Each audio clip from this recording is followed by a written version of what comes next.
Chapter 483. Ruan Qingshuang really didn't expect Su Yin to suddenly appear, which made her more or less surprised. He just called her yesterday and said that he would come back after dealing with the matters in Qingdao, and today he suddenly stood in front of her. A surprise attack?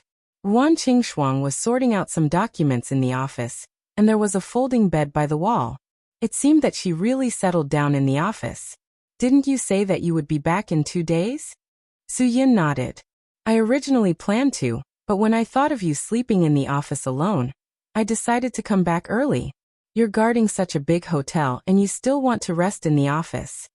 The office is very good, it has everything. What's the difference between staying in the guest room and staying there? Ruan Qingshuang smiled slightly. There are so many companies holding annual meetings at the end of the year, and there are many foreign companies calling to book rooms. There is no room left in Xinkai. Even if there is a spare room, it is because the guests paid for it, and then they didn't come back because of social activities. I can't go in and stay, can I? Su Yin shrugged. Well, since I'm back, I'll go home and rest tonight. After all, it's not a long-term solution to stay in the office. I'll ask someone to take this folding bed away now. No, I paid for this. Ruan Qingshuang hurriedly said. Leave it here first in case I need it. Don't worry, sit over there and wait for me for a while. We'll go back after I finish reading these, at most 2 hours. Su Yin didn't have the patience to sit here and wait for 2 hours. I didn't ask you to come here to work. There are some things that you don't have to do yourself, let the subordinates do it. Otherwise, you'll be tired. These reports are really something that I have to do myself. Ruan Qingshuang said helplessly. The workload is indeed much more than the medicinal cuisine hotel. If you can't stay idle, then go out and play for a while. Anyway, the hotel has a fitness center and a video room. Why don't you go to the coffee shop to see the beauties? Forget it. I'd better go to the supermarket to buy something. You haven't been home for a few days. I'm afraid there's no food at home, right? Su Yin guessed correctly. Ruan Qingshuang smiled embarrassedly. She had just arrived at the hotel and had to familiarize herself with a lot of things, so she didn't have time to go to the supermarket. Hearing Su Yin's words, Ruan Qingshuang took out the car key from the drawer and handed it to Su Yin. Your car is in the basement. Other than waiting for the school holidays to pick up Guagua, I don't usually use it. Su Yin picked up the key and said, Take your time. Call me when you're done. I'll come back to pick you up. By the way, has Qin Wan not been home recently? She heard that her unit had assigned her with the heavy responsibility of drug enforcement. Recently, too many people had been arrested because of the huge heroin case, so she had been conducting spot checks and hadn't been back for a few days. Ruan Qingshuang shook her head helplessly and said, If she could go back to accompany me, I wouldn't have chosen to stay in the hotel overnight. Su Yin guessed that Qin Wan, this workaholic, must not be relaxed recently. Yi Fala had confessed too many people. They would gather together to investigate, and then close the net. This time many people would be arrested. It was not something that could be done in a short time. It was meaningless to work too hard. After driving away from Xinkai Hotel, Su Yin went directly to the supermarket. On the way he dialed Qin Wan's phone, but Qin Wan didn't answer. It was not until Su Yin stopped the car at the supermarket that Qin Wan called back. Are you still in the interrogation room? Su Yin asked directly. How did you know? Qin Wan was exhausted and said, I'm so tired. Su Yin said, I called you but you didn't answer. If you're not in the interrogation room, where else can you be? How about it? Come home for dinner after work today. I just arrived at the supermarket. Whatever you want to eat, just order. Qin Wan was stunned for a moment before she reacted. You're back in Xinjiang? Didn't you go to Qingdao to set up some movie plaza? You're done so quickly? You're not fooling me, are you? Of course not. Stop talking nonsense. What do you want to eat? Hurry up and say it. If you want to ask anything, ask at night. Su Yin said. I'm afraid you haven't had a good rest recently. If you want to interrogate those people, I can help you. Qin Wan was energized when she heard this. You said it. Help me. I'll go back after work in the afternoon. As for what I want to eat, I'll make braised pork ribs or something. I've been eating too bland in the station recently. The cafeteria uncle's cooking is too easy. No problem. Soo-yin hung up the phone and walked into the supermarket like a housewife. He bought chicken, duck, fish, and all kinds of fruits and vegetables. Finally, he bought some fruits and milk and filled a small cart. After Soo-yin bought the groceries and put them in the cart, Wan Qingshuang called to say that she was done. Soo-yin immediately went to Xingkai Hotel to pick up Wan Qingshuang, and then quickly went back to the kitchen. When Qin Wan'er drove back, the whole kitchen was filled with the aroma of meat. Qin Wan'er rushed over excitedly as soon as she entered the door. I'm being treated too well. You two are cooking for me personally? Hee Sister Shuang, I'm hungry. Let me make some ribs first. Seeing that Qin Wan'er was about to start, Wan Qingshuang hurriedly stopped her. Oh, are you still a kid? Go, you can't eat without washing your hands. Go wash your hands and we'll eat immediately. Braised pork ribs, eggplant prawns, sweet and sour fish, hand-held mutton, rock sugar pork knuckles, goose feet in abalone sauce, pumpkin, apricot, mushroom, stir-fried broccoli, steamed sea bass, and lily fungus. All of them were made by Soo-yin. Every one of them had a taste of his heart. After Qin Wan'er washed her hands, the three of them started to eat. Wan Qingshuang couldn't drink, so she specially opened a bottle of red wine and poured some for the three of them. They hadn't eaten like this for a long time. It felt very comfortable and warm. Soo-yin, didn't you say that you're going to help me interrogate people? When? Qin Wan'er said while eating. It's not easy for us to have a meal together. Can't you talk about work? Soo-yin said, so much delicious food can't stop your mouth? Are you serious? Qin Wan'er stared at Soo-yin and said, Okay, I won't talk about it. Wan Qingshuang said with a little heartache, Wan'er, look at your dark circles. You must have been staying up all night. I've been staying up all night, but they don't confess. I can't do anything. Qin Wan'er said helplessly. Although the evidence is conclusive, they have to admit it themselves. Now some people's mouths are like the stones in the latrine pit, smelly and hard.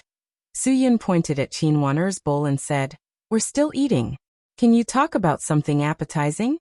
Qin Wan'er snorted and said, Are you happy when we don't talk? Okay, let's not talk about me. Then let's talk about you. What have you done recently? What have you done for the people and the government? You'd better pay attention during this time. Someone is looking for trouble with me. Soo-yin said, I have nothing to hide from you. A while ago, the fire in Xinjiang's Darong Electronics building and factory was related to me. Maybe you don't remember, but the Japanese who was looking for trouble with you at Hudong Bar was Darong Electronics Nakamura Kahiko's son, Nakamura Junji. Wan Qingshuang put down her chopsticks and said worriedly, Did they look for trouble with you? I was the one who looked for trouble with them. And now they want revenge. Soo-yin smiled and said, I came back so quickly because I was worried that you would be implicated by me. Qin Wan'er waved her hand and said, If they dare to do anything in Xinjiang, I will not let them go. Don't worry, as long as I'm here, I will not let anyone touch Sister Frost. No matter how arrogant those Japanese are, they won't dare to go against the Huaxia police. Soo-yin raised his eyebrows and said, You're too confident. Can you guarantee that you'll be with Sister Frost every day? If I didn't come back, you'd be busy with your own things these 3 days. At most, you'd contact each other by phone. Also, you always turn off your phone when you go to the interrogation room. You can't hear me calling you. If something happens to Sister Frost, will you take responsibility? Qin Wan'er pouted and didn't say anything else. Soo-yin was right. She couldn't take responsibility. Wan Qingshuang saw that Soo-yin was serious, so she shook Soo-yin's hand and said, It's not that serious. I'm an adult. I can take care of myself. I won't go out at night. They won't dare to look for trouble at Xingkai Hotel in broad daylight. It's broad daylight. It's not their turn to be arrogant. Soo-yin smiled bitterly and said, That's true, but you still have to be careful. Don't worry. Wan Qingshuang nodded and said, Let's eat. After dinner, you and Wan'er will go and have a look. It's not easy for a girl to deal with those criminals. If you can help her, then help her more. The sooner those people confess, the sooner she can relax. Don't you think so? Soo-yin agreed with her and said, Yes, of course I can't ignore her. If I didn't, I wouldn't have come back. Qin Waner glanced at Su Yin and said, "There's a reason why I asked you to go and interrogate them. Yesterday we arrested the biggest drug dealer in Jiangbei, Pai San. He's in charge of all the drugs in Jiangbei. He's the one who got Chang addicted to drugs. Don't you want to see the person who harmed Chang? Until now, he still refuses to confess. I don't know what other ideas he has in mind." Su Yun's face darkened when he heard this and said, "Now that you mention it, I really want to see him. In that case, you guys can go and have a look after dinner. I'll clean up." Ruan Qingshuang smiled and said, "Just take it as going for a walk after dinner to promote digestion." Su Yin held his chopsticks tightly and nodded. "Yes, my stomach hasn't been feeling well these days. I really need to promote digestion. Qin Waner, are you full? Take me to digest." Qin Waner looked at Su Yun's expression and knew that he didn't want to promote digestion. She said, "Su Yun, don't blame me for not telling you that violence is not allowed in the police station. If you want to move your hands and feet, don't do it in the station." Chapter 484. After dinner, Qin Waner didn't immediately leave with Su Yun. Instead, she cleaned up the kitchen with Ruan Qingshuang. A woman's lasting beauty definitely didn't come from her appearance and flirtatiousness. Instead, it was the way she handled things that made her more charming and irresistible. A woman who only knew how to tidy up her face and didn't know how to be sensible in other matters would lose her charm as time passed. For Su Yun, of course, he admired women like Ruan Qingshuang and Qin Waner. They didn't only have a stunning appearance, but they also had a more stunning heart. Su Yun wasn't the kind of nouveau riche who only enjoyed flirtatiousness or lust. He knew how to appreciate the inner things of a woman. According to the old saying, this was called being educated and reasonable. After cleaning up the kitchen, Qin Waner left the villa with Su Yun. She drove her golf car to the police station. Ruan Qingshuang turned on the TV by herself to watch a movie. It had to be said that the 70-inch TV in Yi Fala's living room really gave people the feeling of a movie theater. Qin Waner had been fighting with these big drug lords for a few consecutive nights. However, these people weren't easy to deal with. Even if Yi Fala's testimony was conclusive, they all joined together to insist that Yi Fala framed him. After all, the police couldn't find evidence of them selling heroin locally. Therefore, she was helpless at the moment. Because of this, Qin Waner almost wanted to use force. However, these people had a strong background. If she hit them, it would only bring unnecessary trouble to herself. Everyone was well aware of this. However, Su Yun asked Qin Waner to do something that she didn't understand at all. It was already very difficult to deal with these big gangsters alone, but Su Yun asked Qin Waner to arrange all of them into an interrogation room. Why? If they gathered together, they might cause some trouble. If they colluded with each other, it would be even more difficult to interrogate. Qin Waner said, "No, absolutely not. I brought you here just to let you see the person who harmed Chang, not to force a confession on behalf of the police." However, Su Yun played it down and said, "There is an idiom called kill one to warn 100. There is an illusion called kill the chicken to warn the monkey. If you want them to confess as soon as possible, then trust me." "Oh right. What are the characteristics of Pai San? Tell me about them." Qin Waner thought for a while. His biggest feature is that he has a mole on his brandy nose, which makes him look funny and funny. If he didn't mingle in society and chose to join the circus, his achievements might be even higher than now. Su Yun nodded and took note of Sanpai's characteristics. "Then prepare to gather everyone in one room. It's best to turn off all the surveillance and recording in the room.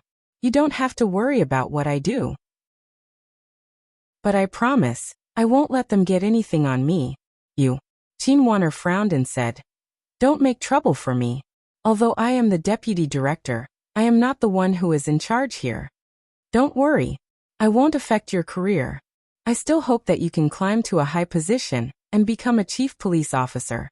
When that time comes, I can follow you and get some benefits." Su Yun said, "Wait until I help you with this. I don't believe that the higher-ups won't give you a big credit." Of course, Qin Waner believed in Su Yun, because from the beginning to the end, all the credit she had was given by Su Yun. She smiled helplessly and said, I didn't become a police officer for the credit. I just hope that the public security will be better. Soo-yun, I believe that you can help me make these bad people deserve it. Soo-yun smiled faintly. Soon Chin Wonner gathered all the business partners that Yi-Fala had confessed to into a room. This room was not an interrogation room, so there were no cameras or recordings. It was empty except for a table and a chair. When Soo-yun and Chin Wonner walked into the room, among the 5 fierce-looking guys, Soo-yun recognized Senpai immediately. Senpai's big mole on his rosacea nose was too conspicuous. It grew right in the middle and was very bright. "Io, little girl. What's the meaning of you calling us brothers here today? Why did you bring a pretty boy with you? Are you afraid that we will take turns with you? This is a bodyguard, right?" Senpai took the lead and said, "I'm afraid such a weak little bodyguard won't be able to protect you. It's not bad to help us carry the camera." "Ha ha ha. Then with us brothers acting in this film, we'll definitely be able to sell it for a good price. Ha ha ha. If I tell the thousands of people under me that I've become the male lead, each of them will at least buy 8 or 10 tickets to give to their subordinates." Ha ha. Those who could still laugh at this time were not ordinary people. The Weian region would definitely shake with a stomp of their feet. People would give them the nickname of Smiling Tiger. Chin Wonner's eyes flashed with murderous intent. This group of bastards simply did not put the police station in their eyes. They always acted as if they were not afraid of anything. It really made Chin Wonner unable to bear it, and wanted to make a move. However, she was afraid that she would leave scars on their bodies. That would be difficult to explain. "You can go out first." Soo-yun turned to Chin Wonner and said, "Leave this to me." Chin Wonner nodded and turned to leave with a stomach full of anger. Whether she could vent her anger or not, she could only depend on how Soo-yun would help her. After Chin Wonner left, the faces of the few people turned ashen. Although they were handcuffed, they did not seem to be afraid of Soo-yun. The expression on their faces clearly looked like they would rush up and strangle Soo-yun to death at any time. Soo-yun was too lazy to talk nonsense with them. "I won't introduce myself. Yi-Fala was brought here by me, including the poppy garden where she went to the Golden Triangle to trade with Barchai. It was also burned by me. I forced Yi-Fala to confess all of you. Haha, do you hate me very much?" After Soo-yun said these few words, if these people were not still in the police station, they would definitely immediately take a knife and cut Soo-yun in half. However, hating me won't solve any problems. Soo-yun continued. "I just want to tell you, don't think that you can escape punishment if you don't take the initiative to confess. Even Yi-Fala couldn't bite and confess all of you. Do you think you can withstand it? You think that the police don't have evidence now, right? Haha, fine, I'll tell you. I can find evidence at any time. I can find the person who made the deal with you to be the witness. If you don't believe me, then we can try." Senpai spat. "As a policeman, 2/3 of your ability is in your mouth. Find a witness? Humph, then find one for us to see." Soo-yun heard Senpai's words and said coldly, "Then I have to remind you, if you take the initiative to confess now, you may not be sentenced to death. Maybe you can even go out to take care of your parents after 20 or 30 years. However, if you let the witness expose this matter, then it won't be so simple." Obviously, everyone understood this logic. These people naturally knew the difference between confessing and being found out, but they firmly believed that no one would come out to be the witness. Then let's wait and see. Since Senpai had already confronted Soo-yun, of course he couldn't admit defeat verbally. Soo-yun looked at him and said lightly, "You must be Senpai from Jiangbei. You're the oldest among these people, and you've been in this business for a long time, so it's easiest to investigate you. Don't think that I don't know you. You don't only eat in the 1st and 2nd tier cities, you even have a hand in the 3rd tier cities." These words really made Senpai's face fall, because Soo-yun got to the point. He had indeed started to reach out to the 3rd tier cities, such as Hudong City, Ijiang City, Tongcheng City, Jinnan City, and other 3rd tier cities. He had his goods flowing into them. But even his mother didn't know about this. The person in front of him dared to say this. Obviously he had already investigated him. "How about this? I won't say it out loud. Those people who were secretly in contact with you before, if I say it, it would make me look like I'm not good enough, because the police in Jiangbei province have been watching you for a long time. I'll just talk about the small people in the third-tier cities you've been in contact with recently. Su Yun's smile became colder and colder. Where are you talking about? Let's talk about Hudong City. You know Chengchong, right? Sanpai's arrogant expression instantly turned into one of paralysis. Even if he was beaten to death, he couldn't believe that such a small thing would be discovered. No, I don't know. Su Yun heard Sanpai's stuttering and laughed. The other bosses were also stunned. Sanpai's stuttering had completely betrayed him. Obviously, even a fool could see that Su Yun had hit his weak spot. Senpai must know this guy called Chen Chang. Su Yun had no choice but to use Chang as a witness. Of course, he wouldn't let Chang be a tainted witness. That way, Chang could also be sentenced, and even if he wasn't, he would still become the target of Sanpai's men. It was dangerous. He said this just to trick Sanpai. Sanpai, if you still deny it, I can make Chen Chang appear in front of you tomorrow morning. Su Yun, by then, it's not a matter of whether you say it or not. I'll give you time to think about it. Sanpai suddenly became angry. He looked around and found no surveillance equipment. He suddenly raised his hands and pounced on Su Yun, trying to use the handcuffs in his hands to strangle Su Yun's neck. Su Yun was too lazy to play with him. He dodged to the side and kicked Sanpai's chest. Sanpai staggered back, but before he could stand firm, Su Yun's knee slammed into his lower abdomen. It was just one kick, and Sanpai was directly kneeling. What a strong force. It was as if all of Sanpai's ribs were broken. But Sanpai seemed to have gotten his way. After getting up, he leaned on Su Yun again. Su Yun did not hesitate and punched Sanpai in the stomach again. The pain on Sanpai's face was heart-wrenching, but his lips still trembled as he said, Beat me up, police, beat me up. After Sanpai's reminder, the rest of the people started shouting and yelling, Someone hit us. Police hit. Forced confession. Breaking the law knowingly. Su Yun smiled and whispered in Sanpai's ear, Do you think I hit you hard? But it's a pity, it's impossible to find any injuries on your body. Also, let me tell you secretly, I'm not a police officer. Even if I hit you, what can you do? Lastly, let me remind you, I'm not playing with you about Chen Chang. I can let him be a tainted witness at any time. Chapter 485. Qin Wan remembered that Jin Biao had come to the restaurant looking for trouble. Su Yun had chased him all the way to the eastern district, but he had been taken away by the police. Everyone had said that he had attacked the police, but the police had no visible injuries. Since Su Yun had done it, it would not be difficult for him to use the same method to deal with Sanpai. Qin Ju, if he has no evidence to prove that I hit him, can I sue him for slander? Su Yun smiled and patted Sanpai's shoulder. He lowered his voice and said to Sanpai, You are not qualified to fight with me. If you don't want to cooperate, then I will play with you. Sanpai's lips trembled as he stared at the burning pain in his abdomen.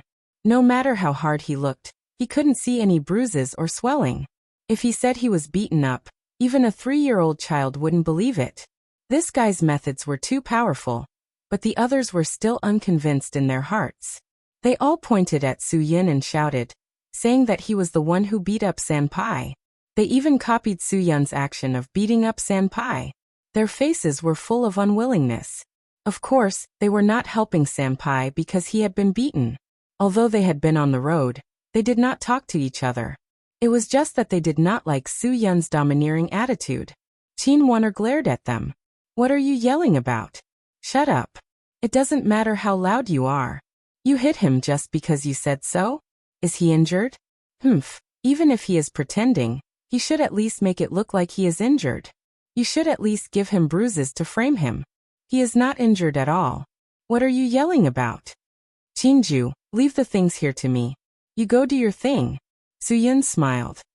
Others may not understand me, but you certainly do. I have always been a gentleman who uses his mouth and not his fists. If it weren't for the fact that there were several colleagues behind her, Qin Wan would have rolled her eyes speechlessly. She knew Su Yun too well. The meaning of his words had to be understood carefully. What he meant was that when dealing with a gentleman, one should only use his mouth and not his fists. However, the people in the room were obviously not gentlemen. If they had to be associated with gentlemen, they would have to add the word addiction in front. After Qinwan left with the others, Su Yun's face began to become ferocious. Sanpai's mentality had obviously changed. He had begun to hesitate whether he should continue to bite. If someone really came forward to testify, then he would have no chance of getting out in this life. If that was really the case, then what was the point of living? If he actively cooperated and tried to get a lighter sentence, he could spend more money to pull some strings and get out after 4 or 5 years. If he was sentenced to death with a reprieve or life imprisonment, then it would not be easy to get him out. Even if he could save his life by spending money, it would probably take him more than 20 years to get out. Whoever still wanted to be beaten up, just say it. Su Yun clenched his fists and said with a ferocious face, I have always tried peaceful means before resorting to force. Let me think. Who was the one who complained the loudest? As he said that, Su Yun walked towards Smiling Tiger. It was you, right? Smiling Tiger was stunned. Before he could say anything, Su Yun's fist had already landed on his stomach. The swift and violent fist hooked onto his stomach with the sound of wind. It was definitely not a fun thing. With just one punch, Smiling Tiger was paralyzed. He knelt heavily on the ground and couldn't help but drool. Su Yun took back his fist and smiled faintly. Do you know what stacking force is? Sue me for hitting you? Try to sue me again. Smiling Tiger endured the intense tearing pain in his abdomen and lifted his clothes. There was no trace of injury on the surface of his skin, but if he touched it lightly, the intense tearing pain would be completely unbearable. It was as if the flesh under his undamaged skin had been minced into pieces. At this time, the few people present realized how terrifying Su Yun was. They all shut their mouths and didn't dare to say more. Don't make it difficult for me. I don't like to run around because of small things. Su Yun said. Take Pai-san as an example tomorrow. Before tomorrow afternoon, I will bring Chen Chang here. Pai-san, you better be mentally prepared. As long as someone is willing to come out and identify you, you will at least have a life sentence. Pai-san's body trembled more and more. When Su Yun left and they were brought into their own rooms, his body trembled even more uncontrollably. He was scared, really scared. On the way home, Qinwan couldn't figure out why Su Yun was so confident that Pai-san would confess the next morning. In order to make Pai-san confess, she almost talked her mouth off, but Pai-san was like a dead pig that wasn't afraid of boiling water. You didn't really make him confess, did you? Qinwan said. Aren't you afraid that you will kill him if you use too much strength? Su Yun smiled while driving. If you can't even control this much strength, then I really don't dare to do it. These people can't be scared with fists. You have to use your brain to deal with them. What method did you use? Qinwan's curiosity rose instantly. The police didn't have any direct evidence of them buying and selling heroin. Otherwise, the matter would have been solved long ago. He used Chang. Su Yun said. No matter how stubborn Pai-san's mouth is, he is afraid that Chang will really come out and testify against him. At that time, he will get a heavy sentence. The difference between confessing and confessing is not a small matter of 3 to 5 years. With his many years of experience, I believe that he can think clearly about which is more important. Qinwan suddenly realized. She really didn't think about it, because she didn't want to involve Chang in this matter. You are really bold. If Pai-san is still stubborn, you are really going to let Chang testify. At that time, I am afraid that Chang will also be sentenced. Su Yun thought for a moment and said, Of course, I don't want Chang to be sentenced. But if it is really to bring these people to justice, I believe that Chang is willing to sacrifice himself. It's just that I am not willing to. What else could Qinwan say? She could only sigh. You are really righteous. The two of them chatted and soon returned home. What puzzled them was that the door of the villa was wide open.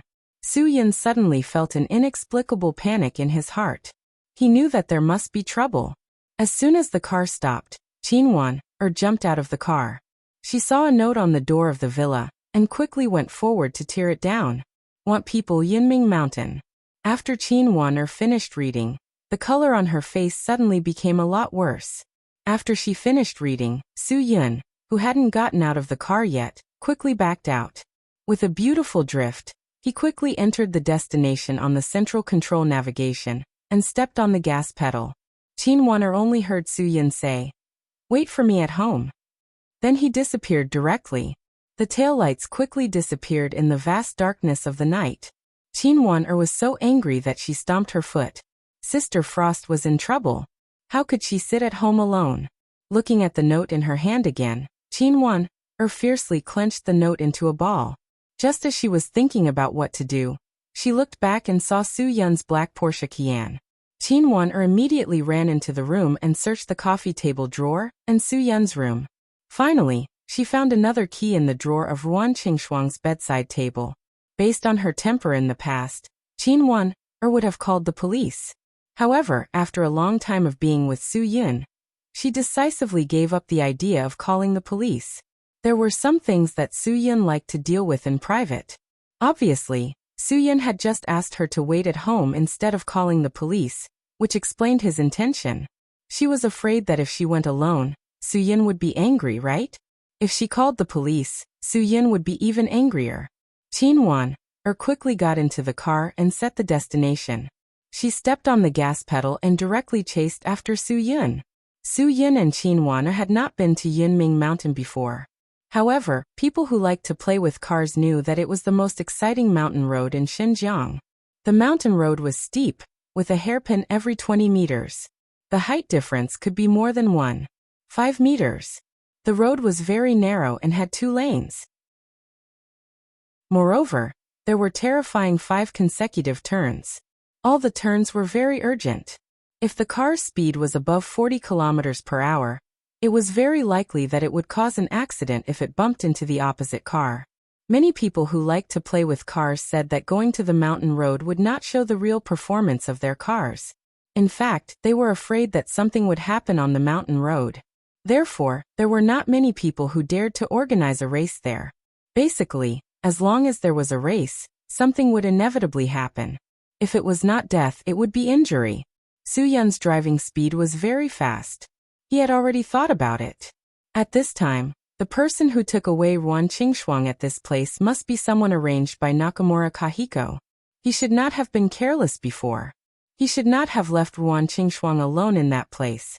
Since Nakamura Kahiko's people could find trouble with him in Xinjiang, naturally, he must have arranged someone to watch Yifala's villa. Tonight, he was only thinking about how to deal with the person who caused Chang to touch the drugs.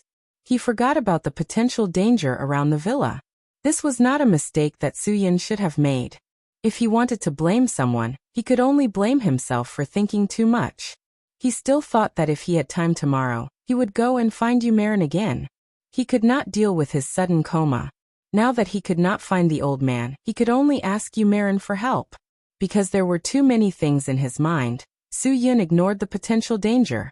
He thought that after he arrived in Xinjiang, Ruan Qingshuang would be safe.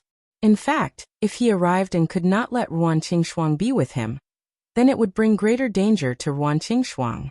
The more Su-yun thought about it, the more he wanted to slap himself. He neglected the most important thing. The other Japanese were bastards.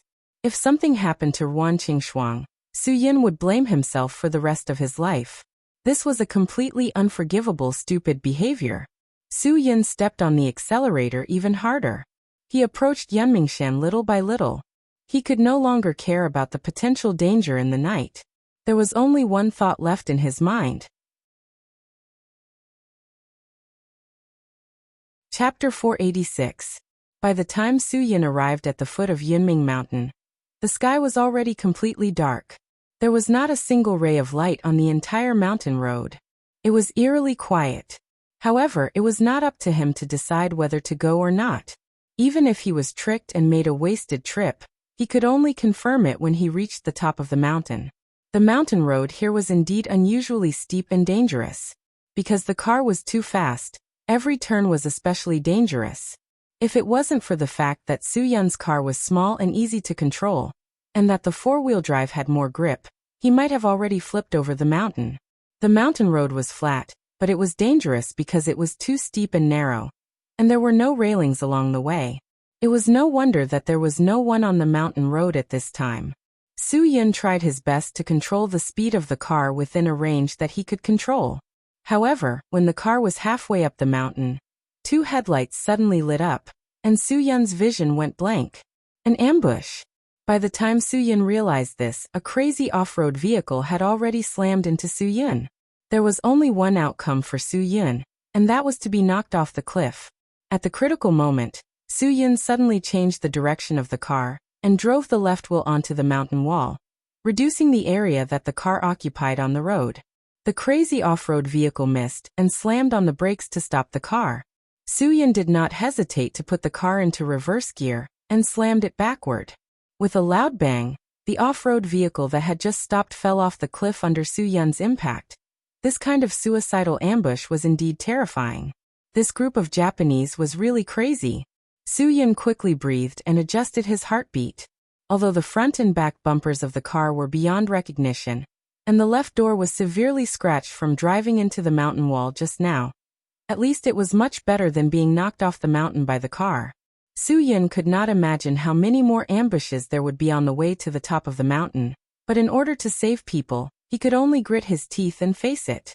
The car rushed to the top of the mountain again. Su-yin paid 120% attention, ready to face any unexpected situation at any time. The group of Japanese dogs didn't set up ambushes for Su-yin again and again. When Su-yin arrived at the platform on the top of the mountain, a circle of headlights suddenly lit up and surrounded him. Good skills, really good skills. In the darkness, Nakamura Kahiko clapped his hands and appeared in front of Su-yin. Around him stood a circle of black-clothed men, all holding the same ninja sword in their hands. They cautiously faced Su-yin, who had rushed to the scene. "Mr. Su-yin, this is the second time we have met." After seeing Su-yin, Nakamura Kahiko remained calm, but his son Nakamura Junji was almost driven mad. He shouted angrily in Japanese, "Dad, it's this bastard. I want to kill him. Kill him today." It was no wonder that Nakamura Junji was mad. No man would be able to stay calm when he saw the enemy who had cut off his penis. Su-yin sneered and glanced at everyone present. Then he slowly said to Nakamura Kahiko, "The person you are looking for is me. Now that I am here, you should let her go, right?" Nakamura Kahiko waved his hand, and two people behind him brought Ruan Qingshuang to Su-yin. Ruan Qingshuang's eyes were covered by a black cloth, and her mouth was sealed with tape. She moaned and shouted in the direction of Su-yin, as if she wanted to say something to Su-yin. The smile on Nakamura Kahiko's face was so forced. The muscles on his cheekbones trembled, and he squeezed out fluent Chinese from the corner of his mouth. "Su-yin, you first made my son look like a man, and then you colluded with the local gangsters in Xinjiang to burn down my Darong Electronics building and Darong Electronics Huaxia main factory. Do you know how insulting this is to a Japanese? The men of the great Japanese empire are so manly, but now they don't even dare to take off their pants. My Darong Electronics has such a high reputation in the world, but now I am facing huge compensation for breach of contract. Su-yin, now that you are asking me for my son, you should at least give me something, right? Otherwise, it won't make sense." This arrogant and domineering Japanese not long ago was now in such a miserable state. Su-yin's heart was as happy as it could be. Any Huaxia citizen who saw the trembling old flesh on Nakamura Kahiko's face would feel an indescribable joy. First, you opened a highly polluting factory in Huaxia, and then you used a loophole in the regulation to discharge radioactive materials in the middle of the night. Do you know how much of an insult this is to a democracy? What kind of men are you donging people? I can only laugh at you." Su-yin sneered. "Polluting our land and hurting our people. If you don't give something up, I'm afraid it won't make sense. Your son is the one who brought this upon himself, and Darong Electronics is the one who brought this upon you." Nakamura Kahiko's expression became even more sinister. "Since you said so, then don't blame me for being impolite." "Dad, why are you talking nonsense with him? If I don't kill him with my own hands today, it will be hard to relieve the hatred in my heart." Nakamura Junji gritted his teeth, and his eyes almost popped out. "Go," Nakamura Kahiko ordered. "Dead or alive, we must take this person down today. Otherwise, you Ij Ryu people will never appear in front of me, Nakamura Kahiko." As the powerful Nakamura family, which had hundreds of years of history in Japan, these Iga-ryu ninjas who were hired to be assassins naturally respected Nakamura Kahiko very much. Under his order, 12 Iga-ryu ninjutsu masters raised their swords, and under the reflection of the moonlight, their ninja swords looked even colder. Su-yun's hands were as fast as lightning as he faced several cold auras. His roaming dragon footwork was exquisite and peerless, allowing him to easily deal with the kinjutsu of the 4 close combat ninjas. He was also able to dodge all kinds of hidden arrows, swords, and kunai sneak attacks. These ninjas were between second-rate and first-rate masters, and each of them had the spirit of a suicide squad, so it was not easy to deal with them. After Su-yun quickly defeated 2 of them, 2 beams of car lights lit up on the mountain road. Su-yun was shocked.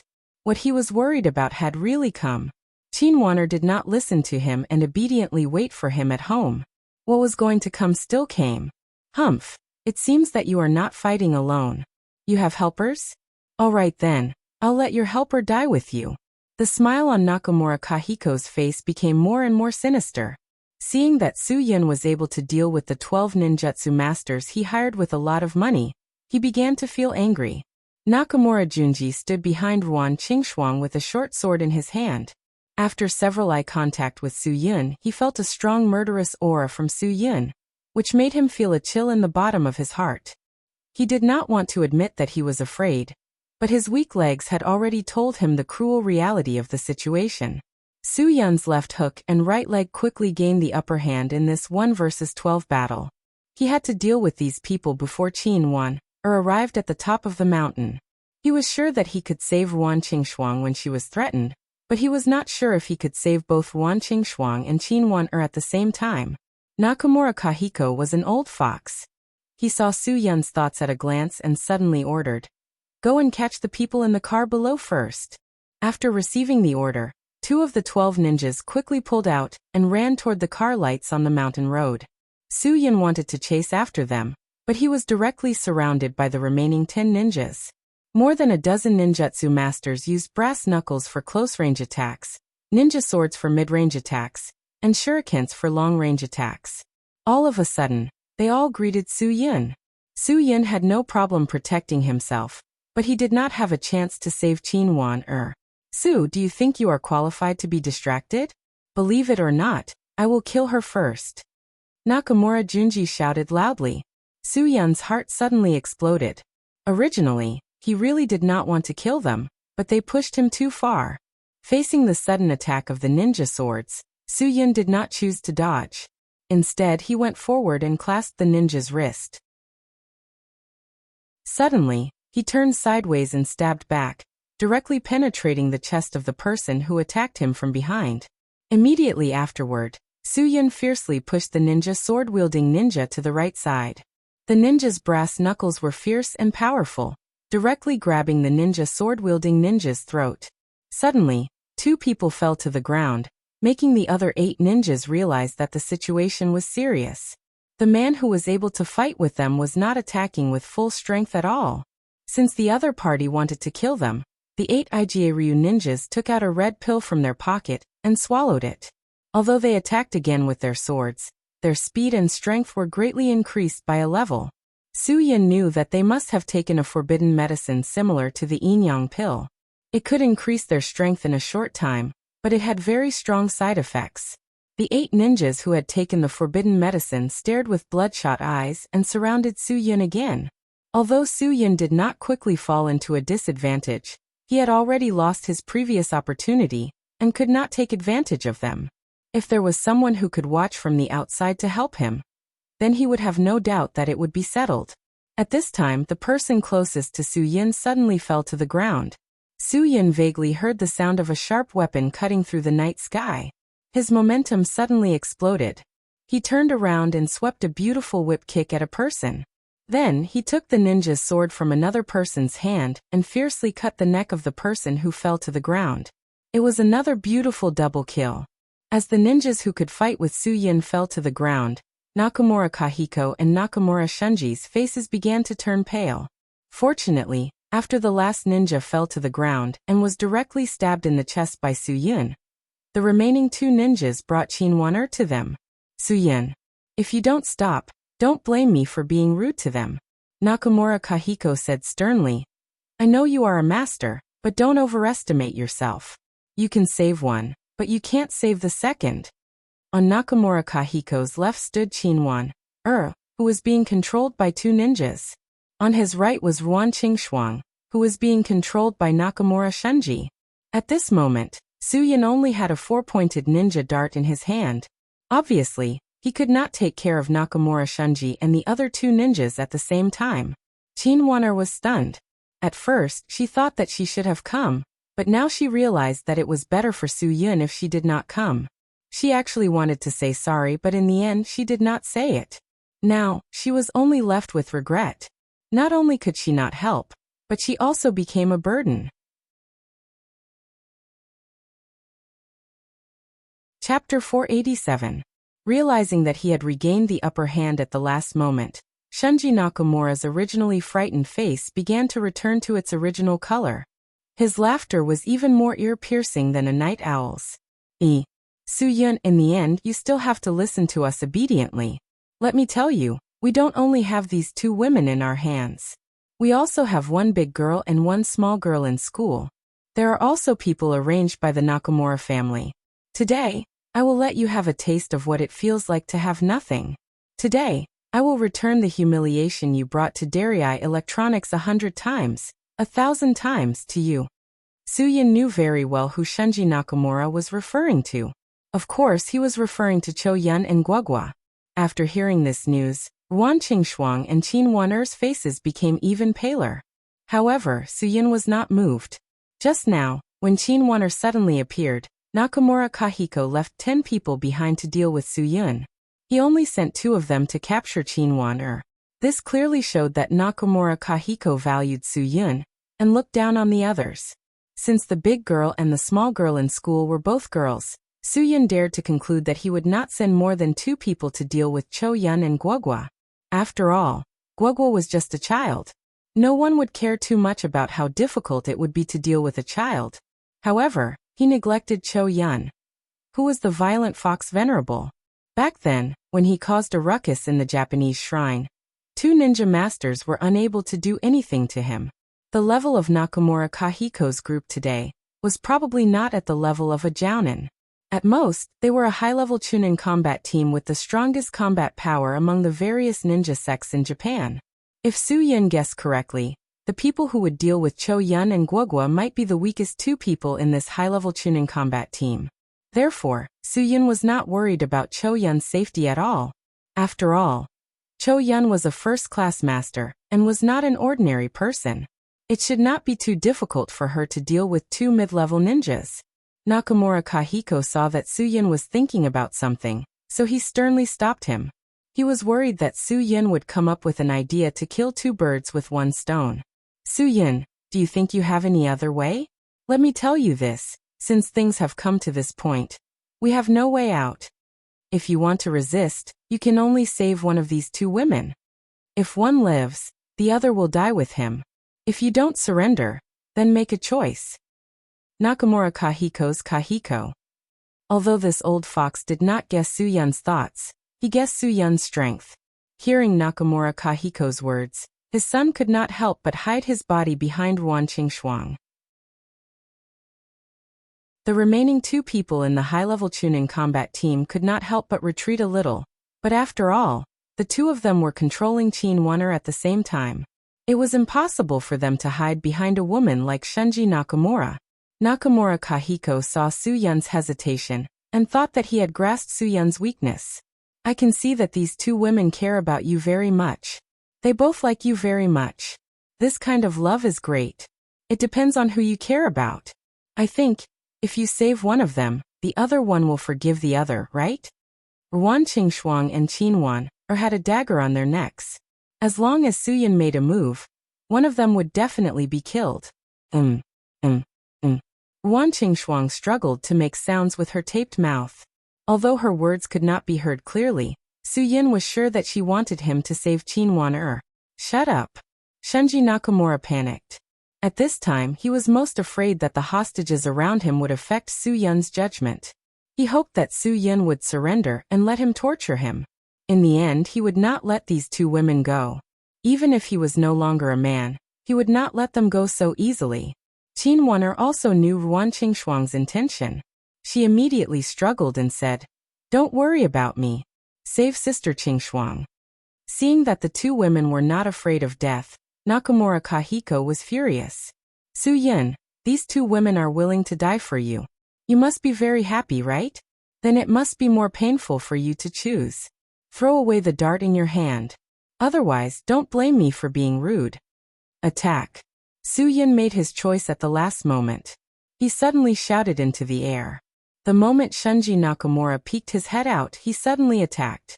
The dart in his hand tore through the night sky, drawing a straight cold light.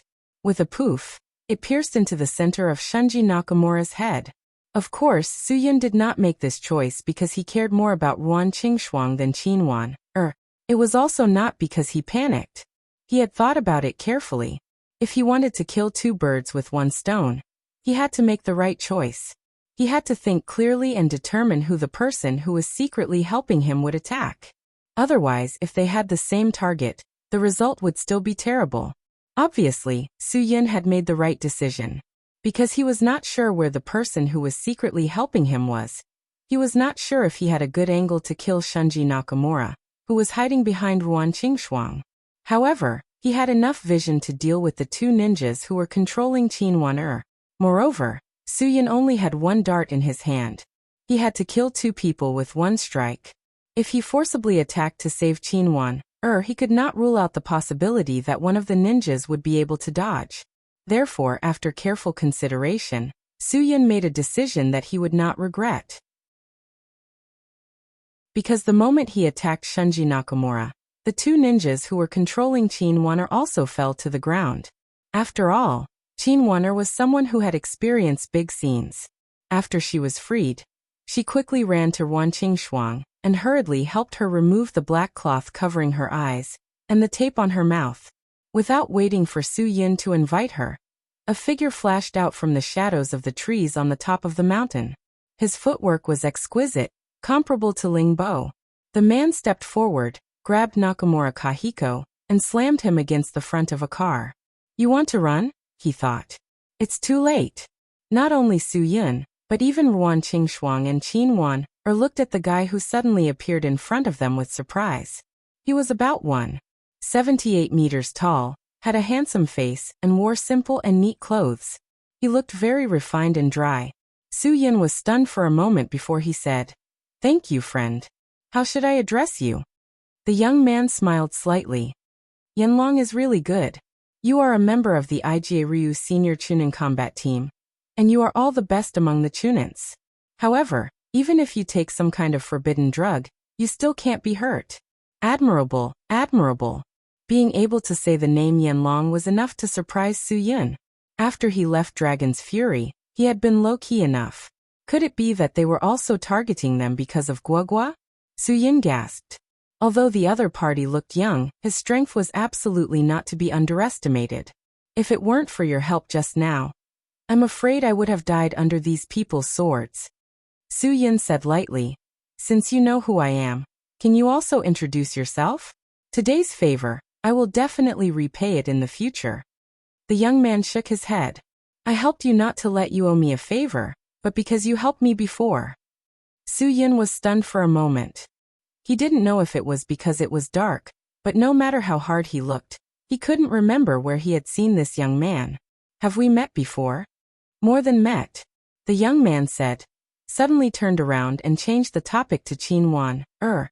"Are you a police officer? I see that you have handcuffs behind your waist. Can I borrow them?" Qin Wan'er got up and walked forward. With a click, she handcuffed Nakamura Kahiko. The young man didn't hesitate. He directly opened a car door, threw Nakamura Kahiko into the car, and slammed the door. Nakamura Kahiko didn't retract his leg in time, so he was pinched hard. Nakamura Kahiko screamed in pain, but his scream was quickly silenced by the young man who slammed the door again. Facing the young man's half-spoken words, Su Yin couldn't help but say, "I'm sorry, I really don't remember. Can you give me a hint?" The young man smiled and walked in front of Su Yin. When he was less than 2 meters away from Su-yun felt an exaggerated aura erupting from the young man. He was going to make a move. Su-yun's intuition was really good. Just after he judged that the young man was going to make a move, the young man's fist had already attacked Su-yun's eyes. Su-yun reacted immediately and directly retreated to avoid the young man's attack. For the young man's sudden attack, Su-yun was still a little confused. If it was an opponent, the young man could have killed him just now. There was no need to wait until now to fight one-on-one with him. But if it was a friend who wanted to help him, why would he attack him after dealing with Nakamura Kahiko? There was no reason at all.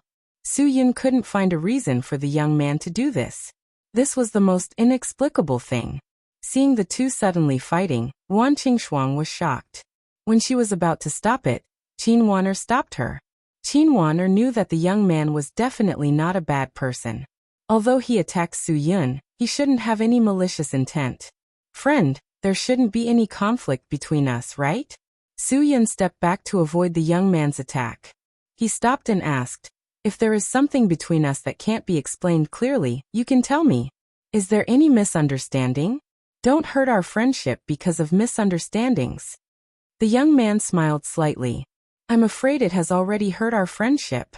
This has nothing to do with misunderstandings. It's your fault. Blame me? Su-yun was stunned. I still don't understand what you mean. At least you should tell me who it is, right? Otherwise, how do I know what is between us that has to be solved by fighting? Don't talk so much nonsense. Do it. As the young man spoke, he leaped forward and launched several powerful punches at Su-yun's vital points. Su-yun stepped back to dodge and said, Friend, you helped me just now. I already owe you a favor. Naturally, it's impossible for me to fight with you now. I think if there is anything between us, it's better to talk it out calmly. The young man attacked with all his strength. After 3 to 5 rounds of attack and defense, Su-yun had a rough estimate of the young man's strength. He was at least a powerful man who had broken through the Super Master realm. Although his strength might not be as high as his own, if he really went all out, he wouldn't be unable to hurt him now. Obviously, although he attacked with all his strength, he didn't really mean to hurt Su-yun.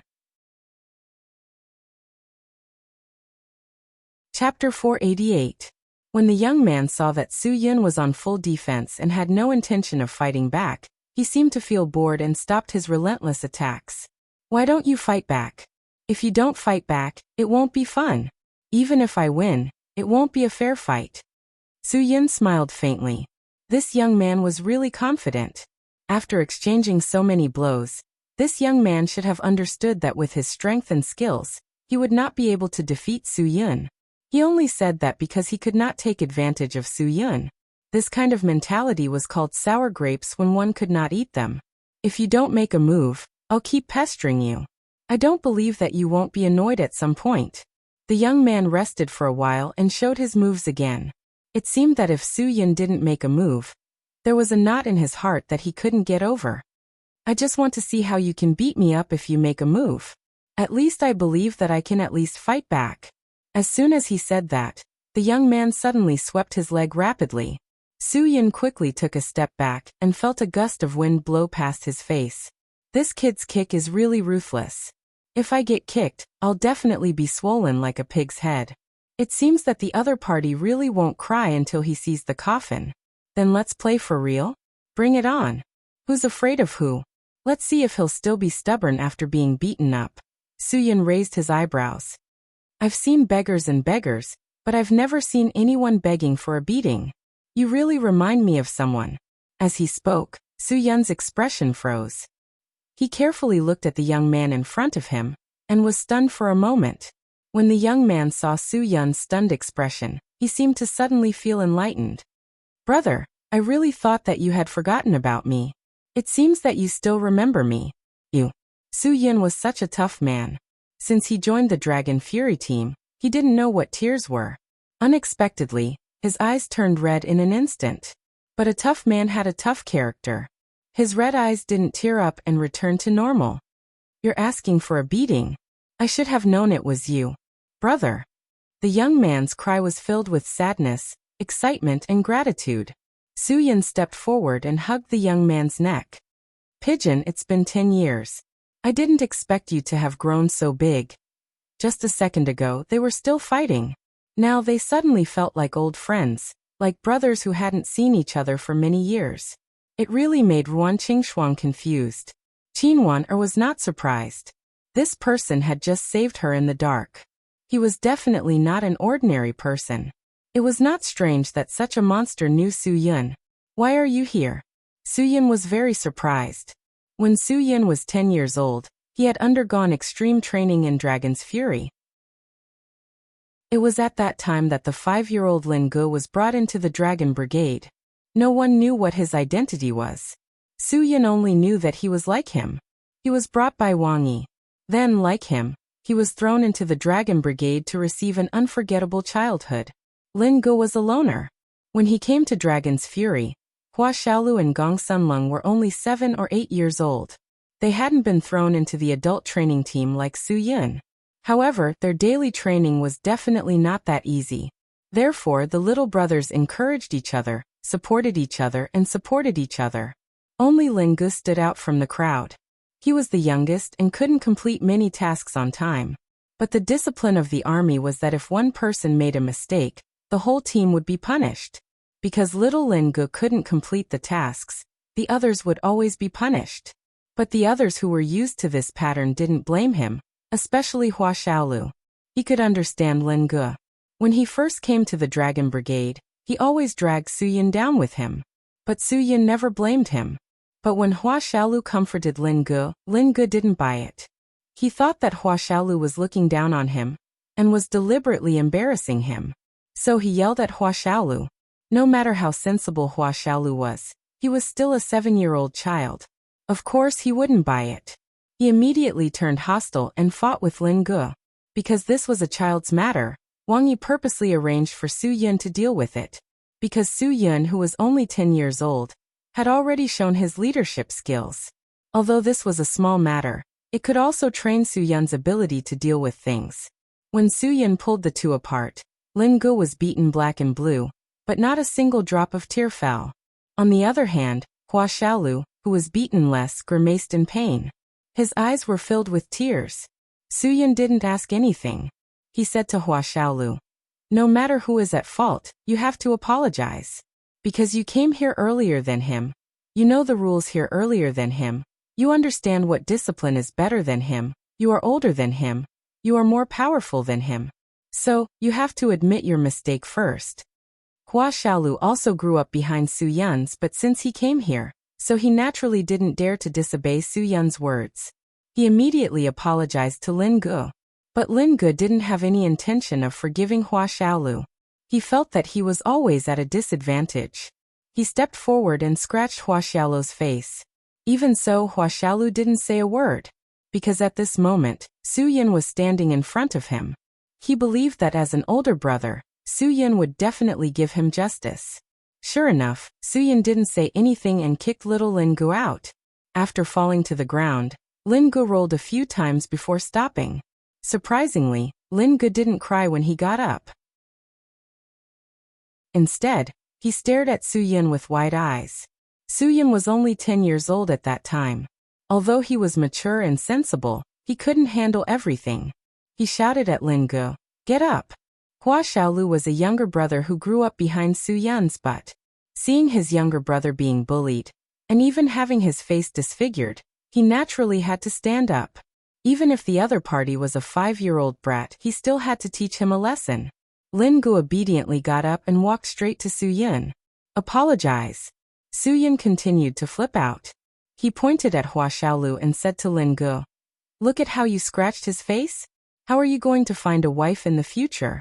If you're single for the rest of your life, can you bear this responsibility?"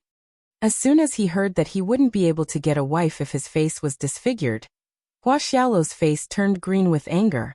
However, due to Su Yun's presence, he didn't dare to do anything to Lin Gu. Originally, everyone thought that Lin Gu would apologize, and then Hua Xiaolu would quickly go to the infirmary to deal with it. This matter would be over. However, no one thought that Lin Ji's mouth would be so stubborn. He didn't follow Su Yun's instructions at all. "I won't, why should I? Su-Yun didn't have the patience to explain to a little demon. A team made of iron naturally had iron methods and methods. If you don't admit your mistake, then I'll beat you until you admit your mistake. Su-Yun raised his foot and kicked Lin Ge to the ground again. He angrily said, "Wrong is wrong. How can there be so many? Why should? Among you people, my words are orders, they can't be disobeyed. Even if you're not wrong, you have to follow my instructions. If I tell you to apologize, you have to apologize. What's more, you really did something wrong." Lin Ge stood up again. "Even if I'm wrong, I won't apologize. What can you do to me? Unless you beat me to death. You think I don't dare?" Su-Yun heard that this kid was a troublemaker. He glared at him. "Do you believe that I'll really beat you?" Lin Ge shook his head. "I don't believe you." Su-Yun was speechless. He didn't understand where his Shizhuan Wang Yi found such a rascal kid. Looking at this kid's appearance, he was definitely someone who couldn't be bothered with daily necessities like rice, oil, salt, soy sauce, vinegar, and tea. He wasn't that easy to deal with. "Promise me one thing and I'll apologize." Lin Ge suddenly opened his mouth. Su-Yun froze for a moment. "Say it. Teach me that whip kick just now and I'll apologize to him." Lin Ge said very seriously, "Sooner or later, I'll use that whip kick of yours and let you have a taste of what it's like to be sent flying." Ioyo, this little kid actually issued a challenge to Su-Yun. Interesting. One had to know that at that time, there were many guys who were 7 or 8 years older than Su-Yun who didn't dare to say such words to Su-Yun. Su-Yun's potential was limitless, and he trained so hard. His future was limitless, and his strength had advanced by leaps and bounds. Su-Yun's face was sour for a while, but in the end he smiled inexplicably. "Okay, I promise you." Lin Ge then apologized to Hua Xiaolu. But at this time, the apology was meaningless. Hua Xiaolu didn't accept it, and just nodded. The root of the two children's dislike for each other had been planted since they were young. Lin Ge was still the same solitary maverick Lin Ge. His face was full of smiles every day. And that was when he was with Su-Yun. Even if Su-Yun used his whip kick time and time again, he was still happy. Over time, Lin Ge developed a strong dependence on Su-Yun. In the entire Dragon Brigade, only Su-Yun could tame this little troublemaker. He would only listen to Su-Yun's orders. 5 years passed very quickly. Finally, it was the time when Lin Ge was 10 years old. He was also qualified to enter the Real Dragon's Fury Special Forces.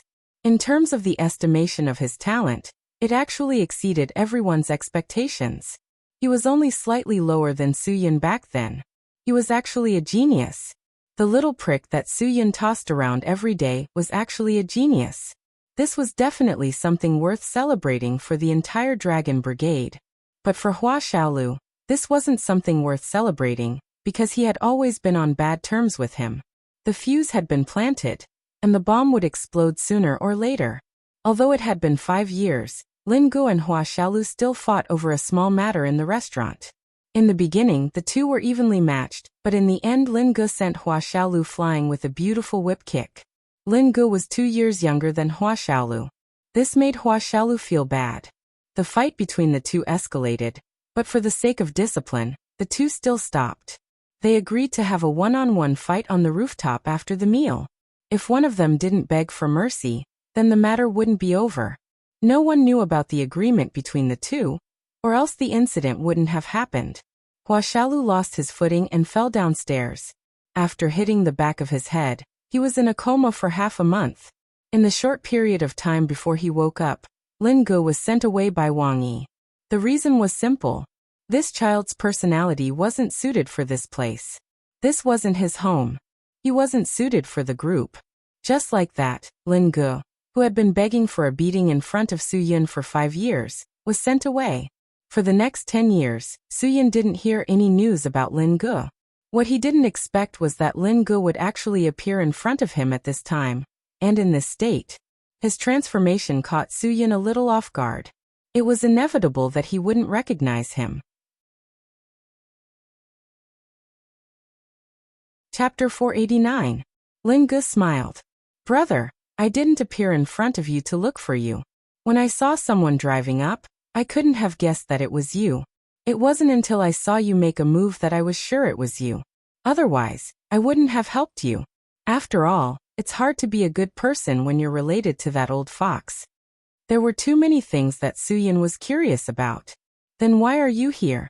And what have you been doing since you left Dragon's Fury for 10 years? What's your identity now?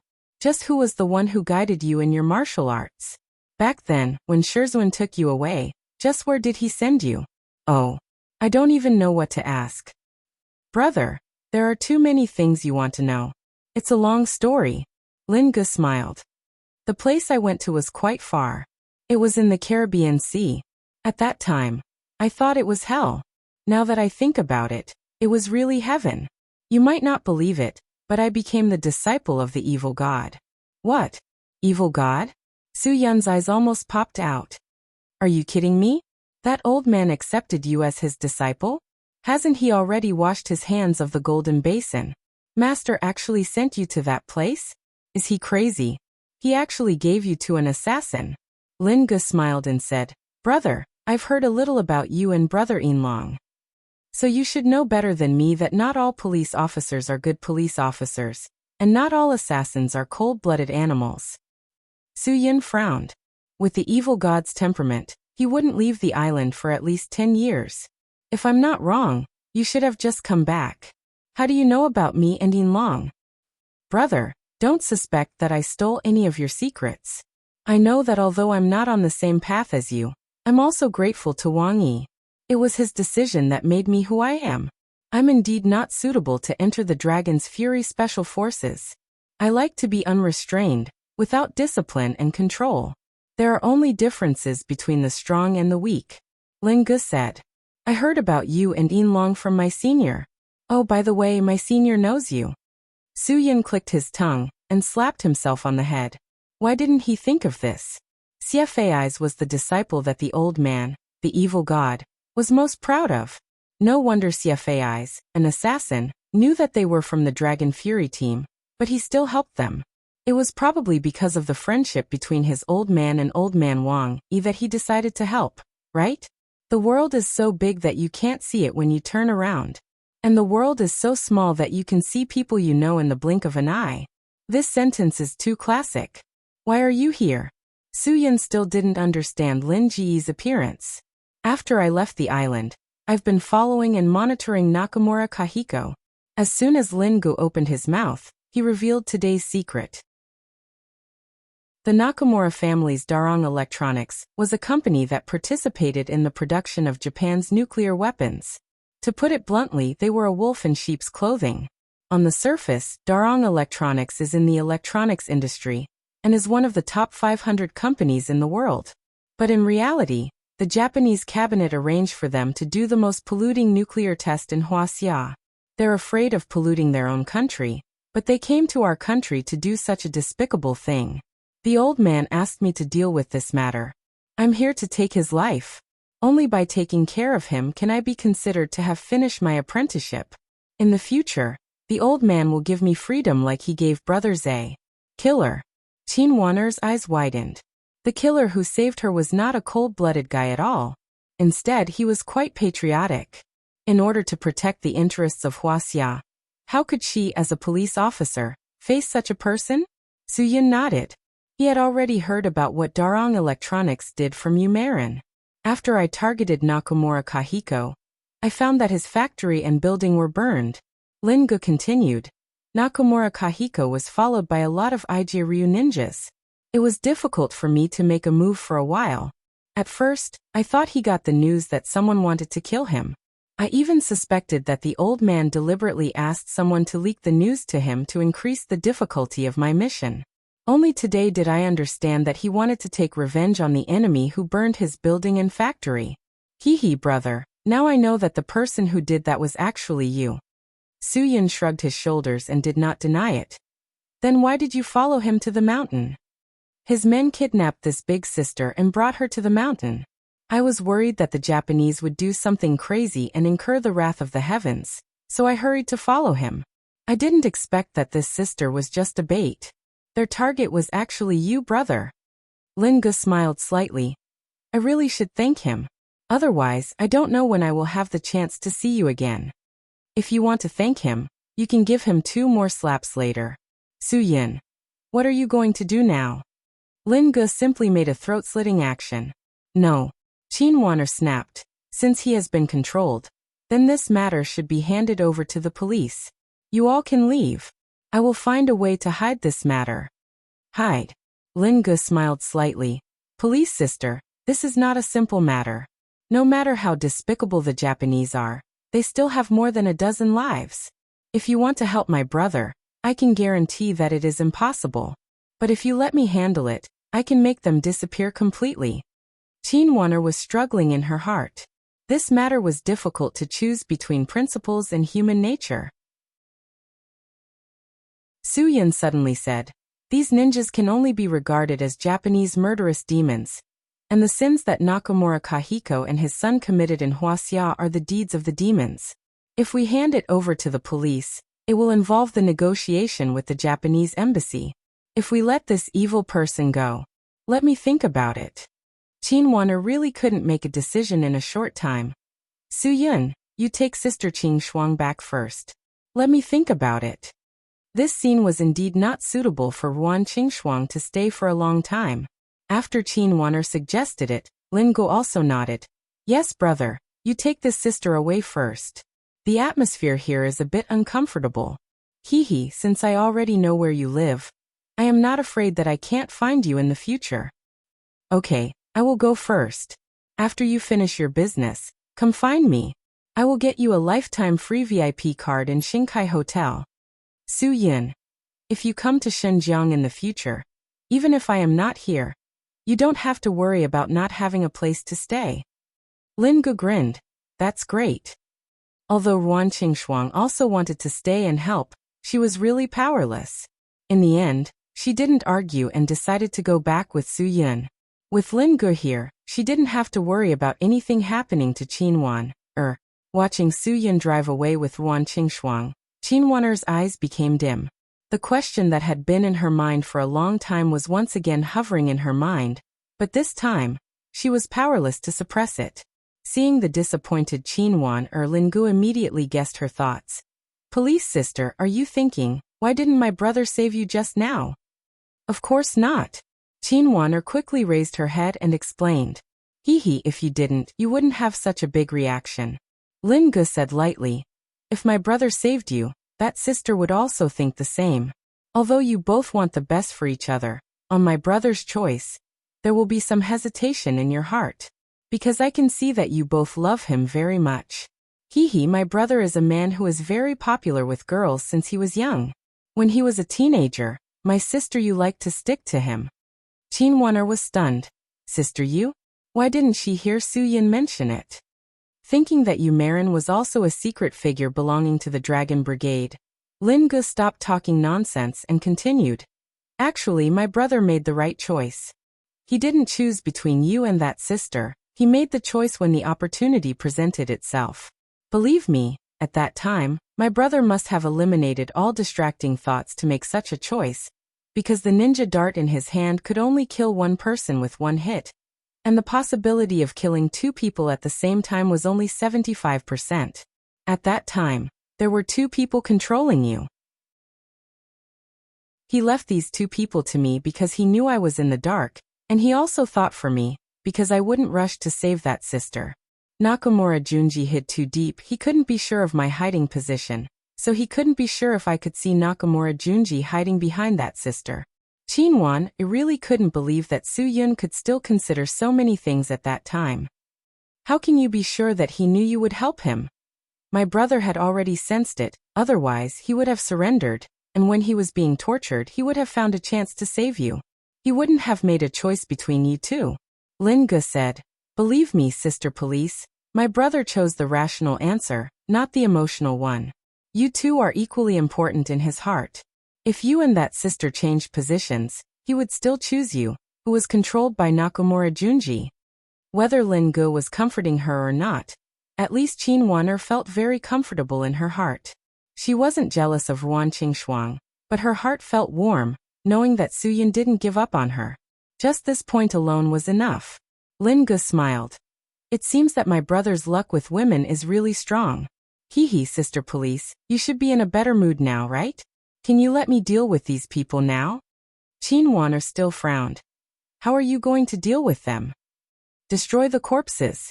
Lin Ge said lightly. Because I'm an assassin, it's my professional ethics to do things cleanly. Sister Police, I know it's impossible for you to arrest me, so you don't have to worry about it anymore. Although I'm an assassin, please believe that the people I want to kill all deserve to die, because they have committed crimes that deserve to die, but they used various means to escape punishment. Nakamura Kahiko is such a person.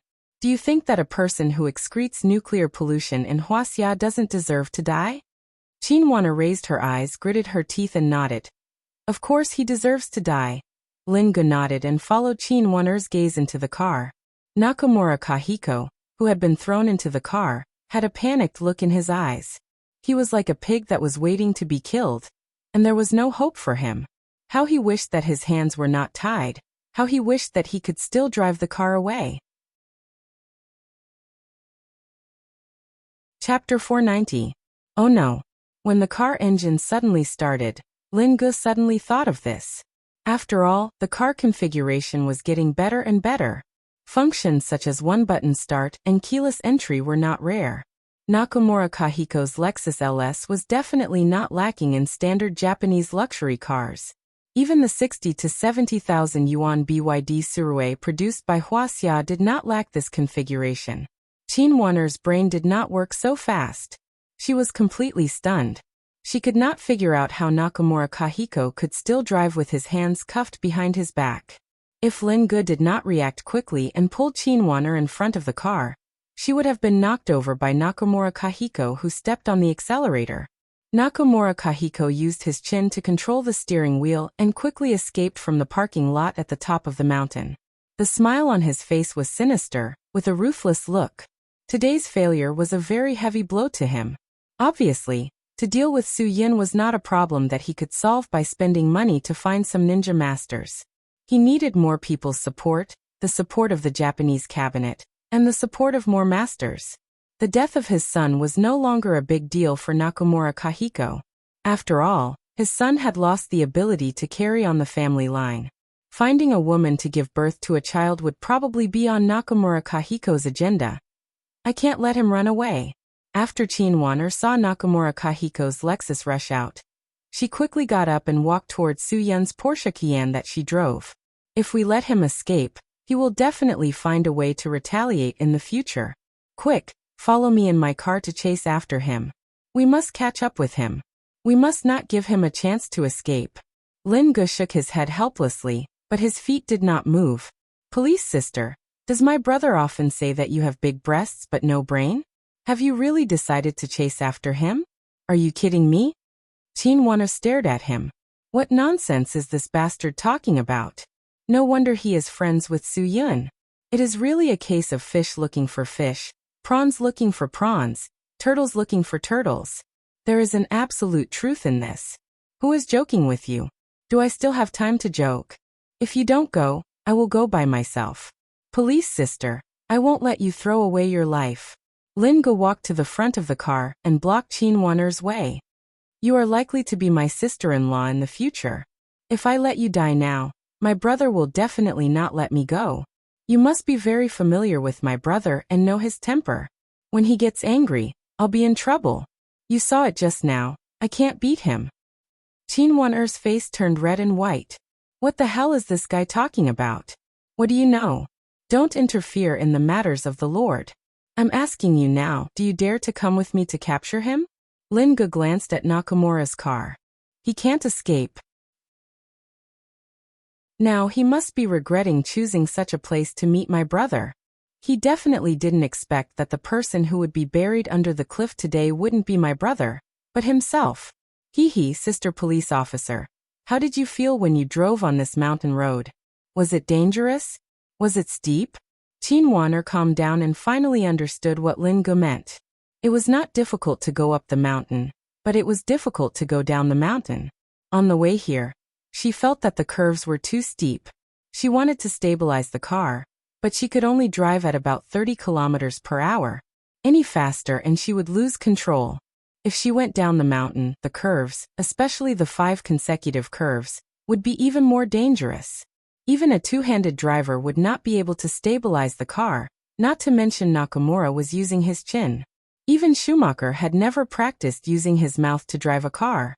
Could it be that Nakamura, an old man, was more powerful than the god of racing?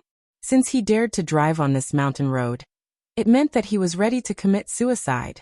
Soon Qin Wan'er realized that she had overestimated Nakamura Kahiko.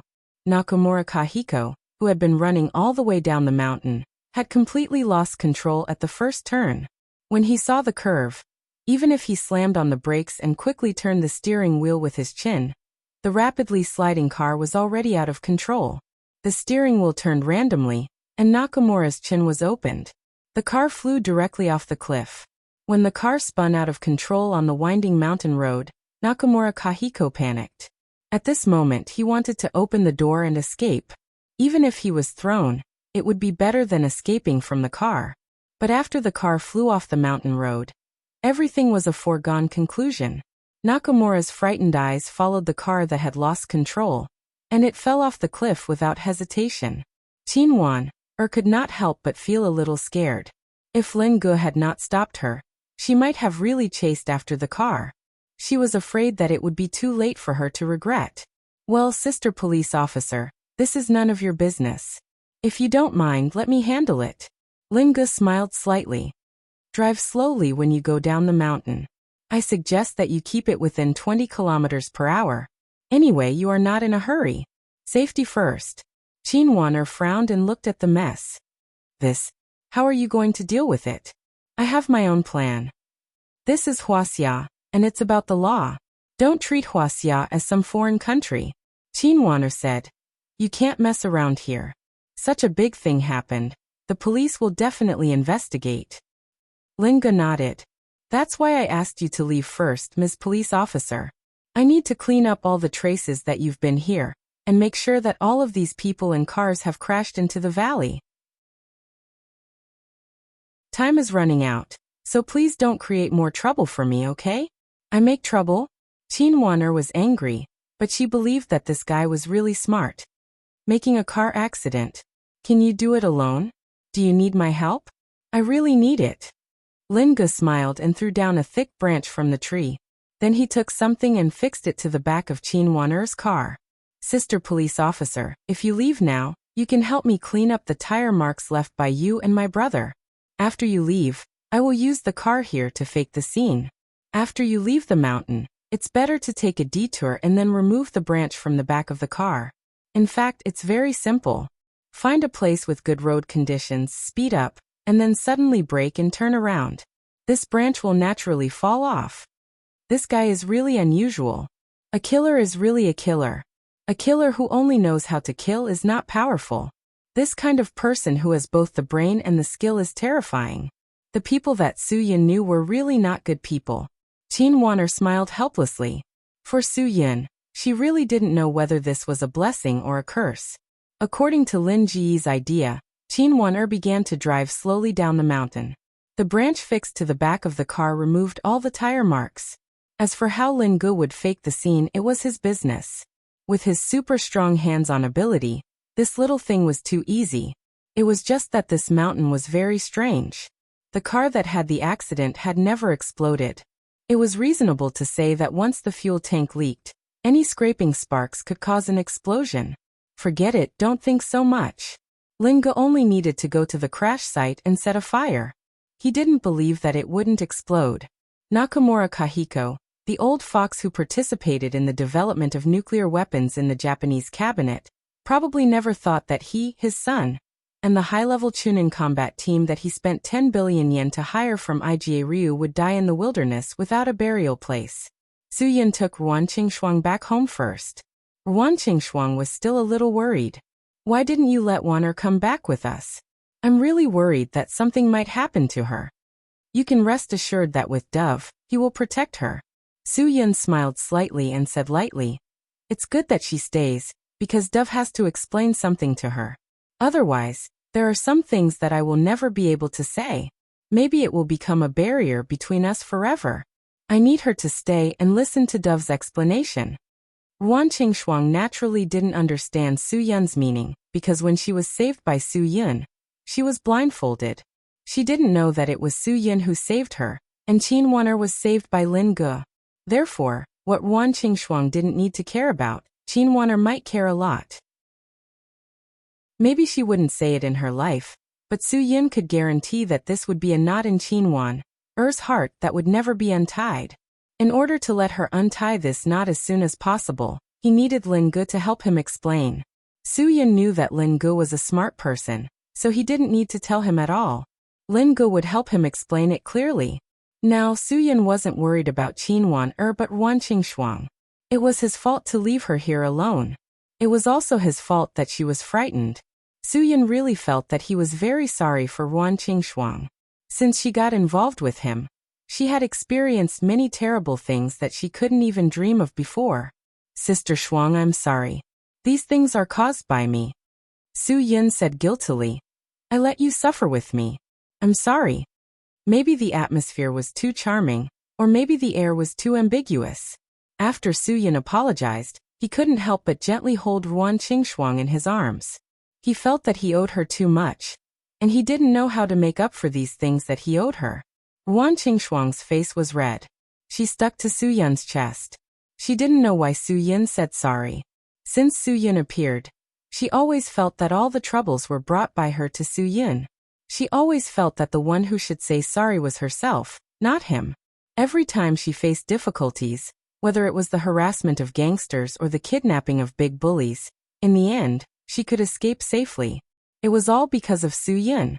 If it wasn't for Su Yun, she didn't dare to imagine what her life would be like now. Su Yun deep in love, he couldn't stay still. Ruan Qingshuang raised her head for the first time and faced Su Yun's burning eyes. Ruan Qingshuang, who was very introverted and passive since she was a child, actually summoned the courage to take the initiative to open her heart for the first time. I love you.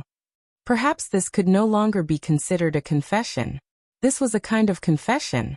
Ruan Qingshuang would boldly reveal her feelings, not because she wanted to monopolize something, but because she really didn't want to continue to hide it. Every time she wanted to tell Su Yun, but she never had enough courage. But this time, she was no longer afraid. She wasn't even afraid when she was taken away by the Dongying people. Why should she be afraid to face her own feelings? Love was love. It was no big deal. Since she had to admit it sooner or later, it was better to face it early. Chapter 491. At that moment, Ruan Qingshuang felt her breath being taken away.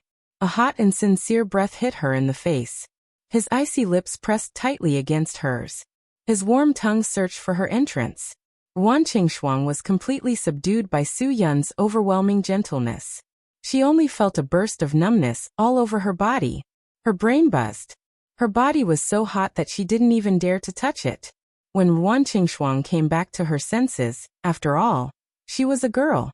She was bound to feel shy. She secretly struggled with all her strength, only to find that her strength was completely useless in front of Su Yun. She couldn't break free at all. She didn't know if it was because Su Yun felt Ruan Qingshuang's struggle. Suddenly, his right hand hugged the back of Ruan Qingshuang's head. His left hand hugged Ruan Qingshuang's soft and slender waist. The two bodies were tightly pressed together. It was the first time Ruan Qingshuang's body had been completely controlled by someone. Su Yun's lips and tongue were soft and possessive. She couldn't think of anything else. Slowly, her whole body melted into Su Yun's arms. The completely melted Ruan Qingshuang cooperated with Su Yun's movements. She wrapped her hands around Su Yun's neck. In Ruan Qingshuang's memory, she had never been so unrestrained. She took the initiative to open her mouth and bite Su Yun's tongue that intruded in to let Su Yun know her power. However, Su Yun seemed to be even more powerful. He skillfully avoided Ruan Qingshuang's pursuit. The tips of their tongues went back and forth, neither of them giving in or compromising. Su Yun increased the strength of his grip on Ruan Qingshuang's waist. Ruan Qingshuang increased the strength of her fingers around the back of Su Yun's neck. The two's lips and tongues went back and forth, and their chests gradually heated up to an irredeemable point. Time seemed to have stopped. Su Yun and Ruan Qingshuang's tongues vented their surging passion to each other. The sound of their breathing became heavier and heavier. This kind of kiss was simply a disaster. It exhausted the physical strength of both parties. After a full minute, the two of them didn't seem to have any intention of stopping. Instead, they continued to demand and use more strength. When it came to kissing, perhaps it really couldn't be said that one was an expert. When one couldn't control their emotions, anyone could become an expert. The method of flirting wasn't something that could be learned through practice. Some people were born with it. For example, Su Yun. Although it was said that he hadn't had such an opportunity and feeling of surging passion in more than 20 years, he had at least seen a pig run. Wasn't it just a kiss? Who didn't know how to do it? This was the first time Su Yun was so deeply moved. His level was definitely not worse than that of a professional movie actor. Ruan Qingshuang also didn't dare to imagine that she would also have such a moment. She abandoned all her shyness and gambled her life to ask for Su Yun's kiss. It wasn't until this moment that she understood how beautiful love was. This feeling made her feel as if she was beyond the 9 heavens. She didn't have any intention of stopping. She just wanted to continue like this for the rest of her life. It would be best if time stopped just like this. Su Yun's hands also began to be somewhat unable to control themselves. Unconsciously, they began to move up and down Ruan Qingshuang's scalding body. When Su Yun's slightly cold palms explored Ruan Qingshuang's skin through the opening at her waist, Ruan Qingshuang shivered all over again. Su Yun's hands didn't have that kind of rough feeling at all.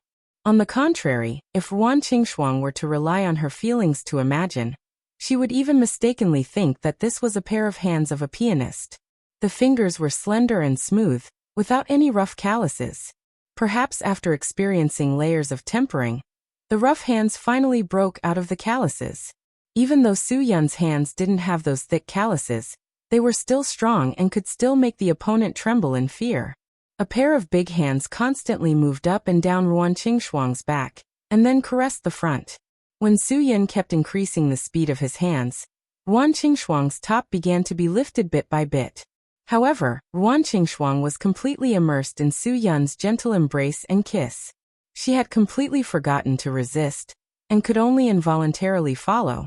When Su Yun awkwardly unbuttoned Ruan Qingshuang's back bra, Ruan Qingshuang seemed to have been awakened by thunder. It wasn't that she didn't want to push Su Yun away, but her hands didn't have any strength at all. She couldn't push Su Yun away at all. Or in fact, she didn't really want to push Su Yun away? Don't guess a girl's thoughts, don't guess. You won't understand even if you guess. Su Yun's body pressed Ruan Qingshuang heavily onto the sofa. The entire room was only left with the sound of heavy breathing. The ambiguous atmosphere spread to every inch of the room, and finally all gathered at the sofa. When Su Yun completely grasped the ball of gentleness in his hands, Su Yun didn't want to suppress his emotions at all. What would come would come. Since they loved each other, why did they have to torture each other? Let the storm come more fiercely. When Su Yun took off his jacket and revealed his strong body, Ruan Qingshuang's expression was even more delicate, like a budding rose. However, a budding rose wasn't the most beautiful. A blooming rose was the most charming. Today, Su Yun wanted to turn Ruan Qingshuang, who was like a budding girl, into a brilliant rose woman in full bloom. Just as the rose was about to bloom, the sound of a car driving into the yard woke both of them up completely. F***ck. Su Yun's heart was full of hatred. If Qin Wan'er didn't come back so suddenly, wouldn't he have hit a home run? The passion just now was like a dream. Ruan Qingshuang quickly tidied up her clothes. Even if something happened between her and Su Yun, and let Qin Wan'er find out, she would never choose to do it at this time. After all, Qin Wan'er was still outside and hadn't come back, but they were doing it in the room. It was really unreasonable. Su Yun was also very panicked, as if he was caught stealing something. This was really too much for Qin Wan'er. Before Qin Wan'er got out of the car and entered the house, Su Yun also quickly put on his clothes. When both of them were dressed, they looked at each other and felt their faces were burning. Ruan Qingshuang couldn't believe that she could do what she did just now. It was really crazy, really incredible. At least, she still couldn't believe that she could do such a crazy thing. Qin Wan'er pushed the door and entered. Seeing Su Yun and Ruan Qingshuang standing at the door and looking at her, she really felt uncomfortable for a while. What are you doing? Door gods. Qin Wan'er changed her shoes and asked Su Yun, are you Zhong Kuei, Qin Qiong, or Wei Qigong? Su Yun was stunned for a moment. You came back so soon. It seems that you are very relieved to leave things to the pigeon. If I had known, I would have let you come back with us. Ruan Qingshuang always thought so. Qin Wan'er smiled at Ruan Qingshuang. Sister Wan'er, I also helped Lin Gu deal with the aftermath.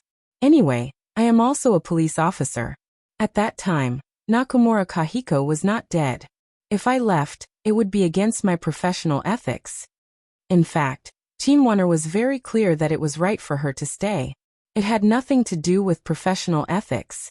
It was only because Lin Gu explained to her how Su Yun made the choice at that time. Otherwise, she would really be confused about Su Yun's choice between her and Ruan Qingshuang. Why did he choose Ruan Qingshuang and not her? Even if she was caught because of her own trouble, she would still be confused. But now it was different. She knew that Su Yun didn't choose between them, so naturally, she felt more comforted. Listening to what you said, Nakamura Kahiko is dead? Su Yun was stunned for a moment. On the way back, I have been thinking about it. Based on your compliance with professional ethics, you definitely wouldn't agree with Lin Gu doing it in front of you. Even if this person deserved to die, you would punish him according to the law. Even if the law didn't have enough evidence to punish him, you wouldn't use lynching. Now it seems that you have changed. Qin Wan'er shook her head. It's not Lin Gu, it's Nakamura Kahiko himself. He tried to drive away. You know, his hands were handcuffed, and I don't need to say more about what happened to him. Su Yun frowned. He is really crazy. However, you may be right. Qin Wan'er lowered her head and thought, maybe I have really changed. If some people can always use their own ways to escape the punishment of the law, then it is not a problem with the law itself, but a problem with the law enforcers and criminals. For such people, I am really wondering if lynching is really more suitable for them. Don't think so much. Even if it is lynching, you don't need to do it. Su Yun smiled slightly. There are all kinds of people in the world. Not all professions that sound bad are bad people. Killers are also divided into those without conscience and those with conscience. Not everyone in a good job is a good person. There are also bastards who take advantage of the people and bully them. Qin Wan'er raised her head. But I believe that the chairman will definitely improve all of this. The chairman said that he will use strong medicine to cure diseases, the determination to punish chaos, and the courage to cut off the wrist to resolutely carry on the construction of the party's party style, and the fight against corruption to the end. Every cadre must remember the principle of not stretching out their hands, or they will be caught. Seeing good people is not enough, seeing bad people is not enough. Su Yun nodded. It depends on how the people below implement it. For many years, Huaxia's officialdom has policies and countermeasures. It is impossible that all the people in the officialdom will be like Lu Fei and Lu Qingyu. The two are the protagonists of Dream University's official road and pinnacle of power respectively. Ruan Qingshuang saw that Qin Wan'er was safe and relaxed. The country's affairs will naturally be handled by the country's leaders. You don't have to worry so much. Are you feeling hungry now? Do you want me to prepare some supper? Su Yun and Qin Wan'er nodded without hesitation. To be honest, although they had eaten a lot at dinner, they were really hungry now. After all, the trip to Yunming Mountain. Even if they were just nervous, they had eaten all the food in their stomachs. Ruan Qingshuang smiled helplessly and went straight to the kitchen. She didn't dare to look at Su Yun now. Before Qin Wan'er came back, the scene of the two of them on the sofa was still vivid in her mind. Just thinking about it made her blush. Qin Wan'er sat comfortably on the sofa, stretched, and breathed a long sigh of relief. I just received a call on the way here. It was from the Bureau's anti-drug team. They said that Senpai has confessed. He said what he should and shouldn't say. They just want to be lenient. Su Yun was stunned. He thought that Senpai could hold on for a night. He didn't expect that this coward could hold on for only a few hours. Haha, it was not his fault. People who were stubborn would bow in front of evidence. Senpai was afraid that Su Yun would really bring Chang here to testify against him. By then he wouldn't be able to hold on. As soon as Sanpai relaxed, the others were quick to follow. Soo-yun smiled. Trust me, right? How are you going to thank me? Chin-won rolled her eyes at Soo-yun. I have no money and no power. Thank you? Other than marrying me, there's nothing else. Then, how about I see when I need it? It won't be too late to ask you then, right? Soo-yun said weakly. Anyway, you have nothing else to give. Chapter 492. After supper, Chin-won received a call from someone in the bureau. They said that Sanpai had confessed everything. He admitted everything he had done. Originally, they thought that they could rest. However, Smiling Tiger suddenly volunteered to be interrogated and confessed all the evil deeds he had committed. The two people who had been stubborn at first had finally relented. Their colleagues in the narcotics unit thought that it was all a dream. However, when they saw Sanpai's and Smiling Tiger's fingerprints, they were completely relieved. The only thing that puzzled them was that the first thing they did was to lift up their clothes and ask for immediate medical attention. Their abdomens were bruised, as if they had been beaten up. That made the people present very puzzled. Because they were all detained separately, no one would approach them and beat them up. Moreover, even if they were locked up together, they all knew that each other was a big boss. It was absolutely impossible for them to have any conflicts with each other. When Chin-won heard that, she couldn't help but look at Soo-yun. It seemed that Soo-yun didn't really have the ability to beat people up without leaving any injuries. Instead, he was able to hide the injuries from the beginning until he left. That was a clever trick. She should learn it. In the future, it would definitely be a good move when interrogating criminals. Let's see who dared not to confess obediently. Because these important criminals had started to take the initiative to confess, the colleagues in the bureau hoped that Chin-won could go. After all, she was the deputy director who was mainly responsible for this matter. Things had progressed by leaps and bounds. Naturally, it was better for her to go. Chin-won wasn't the kind of lazy official who didn't care about anything after work. She was such an active and responsible person. Even if her colleagues didn't ask her to go, she would definitely go and take a look. I drove your car there. My car was also hit by you too hard. Chin-won hung up the phone and directly left with Soo-yun's car keys. She was right. The Gulf was beyond recognition. After all, there were collisions in the front and back, and the left side was severely scratched. Soo-yun could only call the garage tomorrow to tow the car. Although Chin-won had left again, the passion between Soo-yun and Ruan Qingxuang could not continue. Ruan Qingxuang did not dare to raise her head to look at Soo-yun for the entire night. Perhaps it was because Chin-won's sudden return that broke her courage. At least after Chin-won left, Ruan Qingxuang still looked very unnatural. She hurriedly said to sleep early and quickly went back to her room. Her heart was beating so fast that she didn't dare to face Soo-yun again. After Chin-won left, her heart suddenly surged.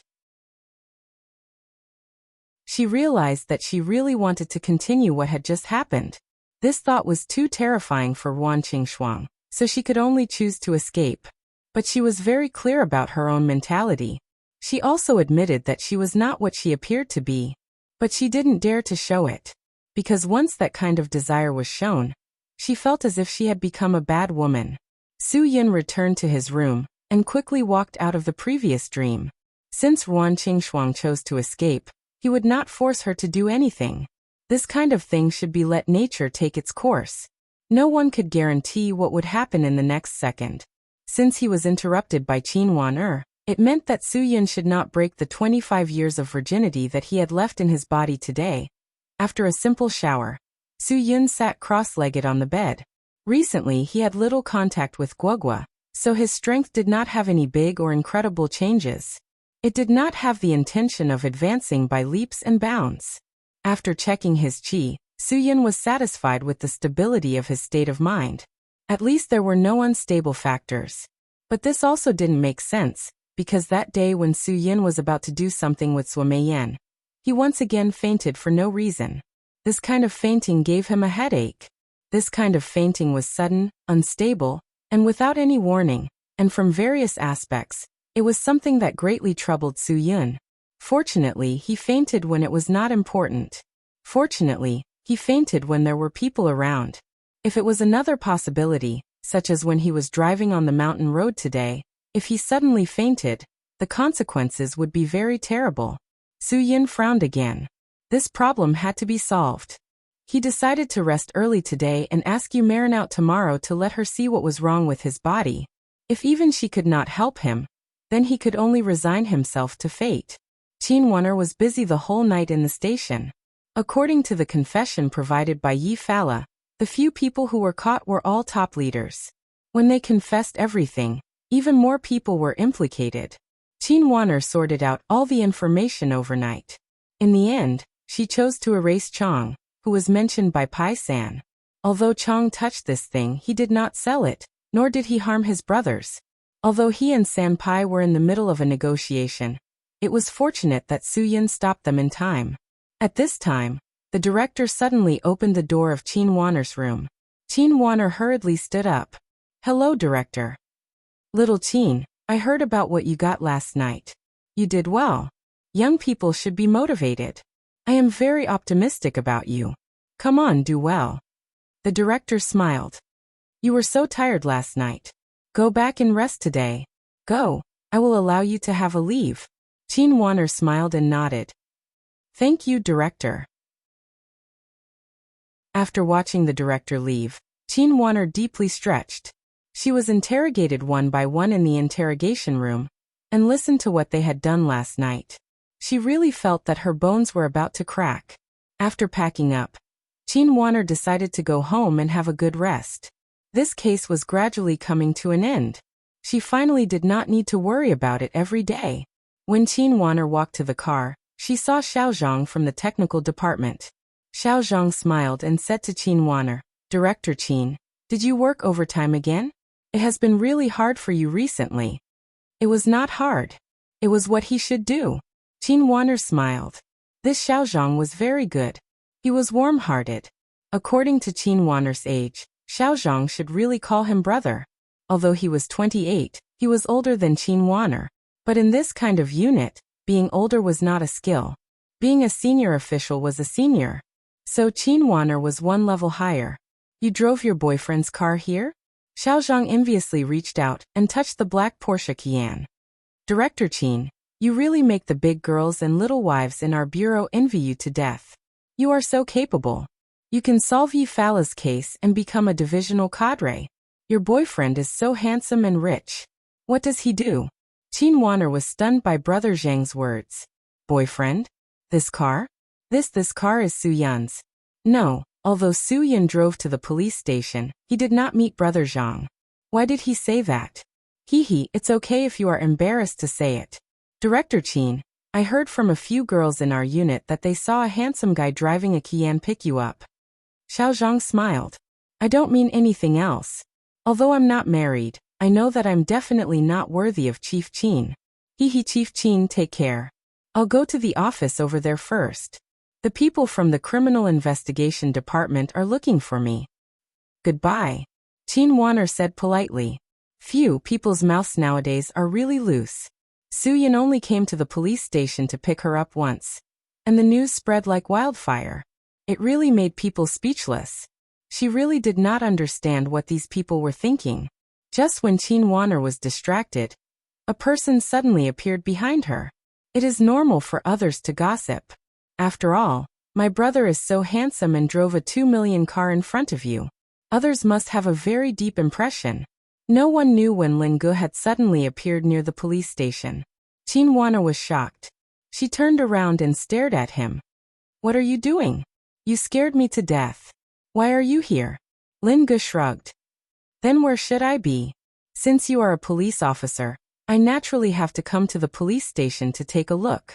Police sister, after all, I have the specialty of my profession, and I also have the sensitivity of my profession.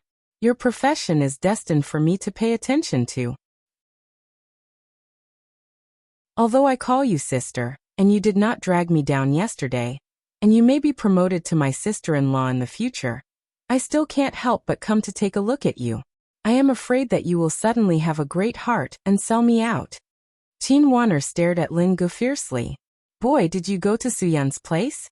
You should go and ask your brother first. Ask him if I still need to doubt you.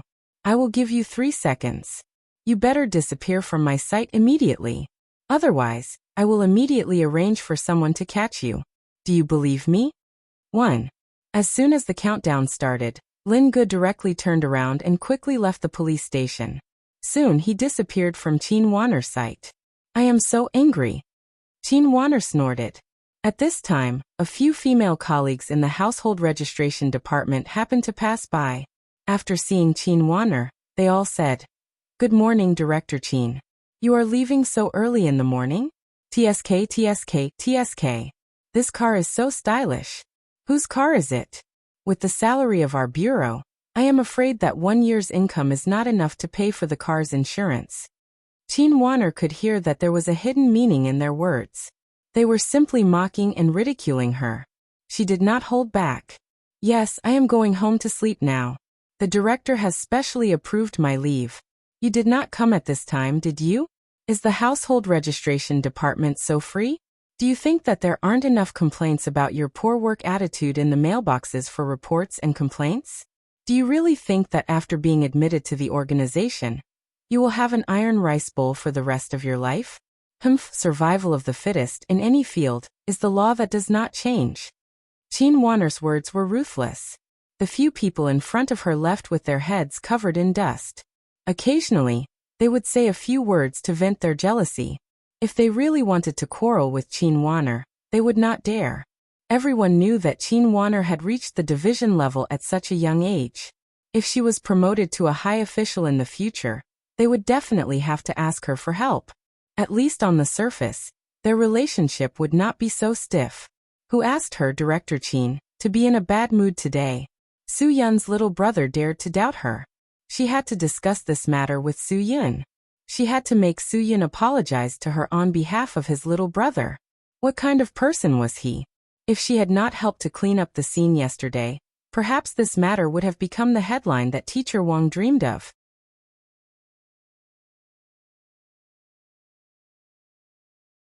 Chapter 493. When Qin Wanner drove home to buy breakfast, the house was already empty. Ruan Qingshuang woke up early to make breakfast. She left the house before Su Yun woke up. After she left, she sent a message to Su Yun, telling him to wake up early or the milk would get cold. Su Yun knew that she must be afraid of embarrassment. Otherwise, she wouldn't have used a message to wake him up. Ruan Qingshuang sat on the subway. If people knew that the entire Xingkai Hotel was hers, they would definitely explode. What was low-key? This was low-key. After Su Yun received the message, he didn't stay idle. He immediately got up and ate the breakfast Ruan Qingshuang prepared. Then he drove the badly damaged Golf R and quickly left. He first found a car repair shop, agreed on the price, and left the car. Then he went to the intersection to find Yu Marin. When Mu Fei saw Su Yun again at the door, his forehead was sweating. "Leader Yin, why are you here again?" F***CK, can't I come? Su Yun glared at him. "Mu Fei, the last time I went in, the two of us colluded. This time if you don't let me in, I'll immediately call the leader. Anyway, I've already been fired. I'm afraid no one will dare to do anything to me if I violate the rules. But you're different, right? Hee, don't you think so?" Mu Fei's face was like an old eggplant. He stared at Su Yun with his eyes wide open. "Team Yin, you're not being nice. I already helped you last time. You can't just..." Perhaps he felt that this word was not nice. Mu Fei swallowed his words after saying it. He had no choice. After all, he did not dare to offend Yanlong Hee, burning the bridge after crossing the river. Su Yun took over. "Okay, I am not teasing you. Anyway, I already did it once. It doesn't matter if you bring me in again. Anyway, you know when there is someone and when there is no one. What are you afraid of? If you have so little courage, do you think you can survive in the Dragon Brigade?" Mu Fei smiled bitterly and shook his head. Forget it. Whatever Su Yun said, he had his reasons. He could only admit defeat. At this time, there was probably no one around. Everyone was busy, so Mu Fei took the risk to bring Su Yun into the hotel again. He really hoped that this investigation would end soon. Then he wouldn't have to worry about Captain Yanlong making things difficult for him. This pressure was too much for him to bear. When Soo-yin came to Yu-marin's room again, he asked Mu-fei to do what he was supposed to do. He turned on the TV alone in the room. As he didn't dare to turn up the volume, he could only watch the silent TV. At this time, it was time to watch Master Chaplin's works. Researchers would usually choose to take a break after an hour and a half. Soo-yin waited in Yu-marin's room for about an hour before Yu-marin appeared. When she opened the door, Soo-yin heard their conversation.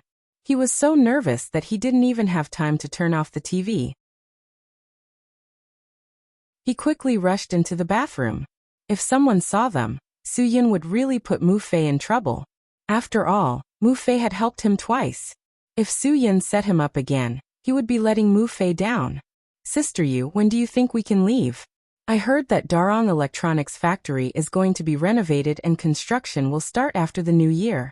I don't know if it is true. A soft girl's voice entered the room with Yu-marin. Soo-yin, who was hiding in the bathroom, could only try his best to lighten his breathing. After all, they were all members of the Divine Dragon Brigade. Even if they were doctors, they were more or less capable. If he made the slightest sound, it was very likely that he would be discovered. Yu-marin smiled. These rumors are groundless. Think about it. If Darong Electronics is really going to be renovated, they would have started construction long ago. The Japanese are not like us. Don't listen to those people's nonsense. If Darong Electronics is really going to be renovated, we will definitely get first-hand news. Oh, that's right. Sister Yu, you are so thoughtful. But the person who dares to burn down Darong Electronics is too powerful. I really want to see who that person is. That voice said with longing. Beauty Yu looked at the television in the room and was stunned for a moment. She had been really dizzy these few days. She couldn't sleep for the past 2 nights and sometimes forgot to turn off the television. Could it be that she forgot to turn off the television when she left this morning? Forget it. I really can't remember. I will go wash my hands. Yu-marin just smiled and walked to the bathroom without saying anything. Soo-yin was stunned when he heard the footsteps. Yu-marin was stunned when she opened the door. Fortunately, she was familiar with Soo-yin. Otherwise, she would have screamed. This angle is good. At least no one can see Soo-yin in the bathroom. Yu-marin hurriedly closed the door. She widened her eyes and mouthed to Soo-yin. Why are you here? Are you trying to scare me to death? Soo-yin's smile was especially charming. He also mouthed silently. I have no choice. Who knew that you would come back with other people? I have nowhere to hide. I can only hide here temporarily. Yu-marin shook her head helplessly. Sigh. What should I say to you? You know that it is against the rules to come here suddenly, but you still violate the rules again and again. I don't know what to do with you. Sister Yu? The girl in the room felt that something was wrong. Yu-marin went into the bathroom to wash her hands, but there was no sound of water. Yu-marin was shocked and turned on the tap. What's wrong? Oh, nothing. I heard no sound at all just now. I thought you were in trouble. Yu-marin pointed at Soo-yin and mouthed. Listen carefully. You are not allowed to make a sound if I don't call you. Soo-yin nodded obediently. He knew the seriousness of violating the rules. If Yu-marin was punished because of him, he would feel guilty. Oh, didn't you say that you are going to find Sister Wu to get that thing? Yu-marin walked out of the bathroom. Sister Wu should be in her room now. Go and find her. Let's go together.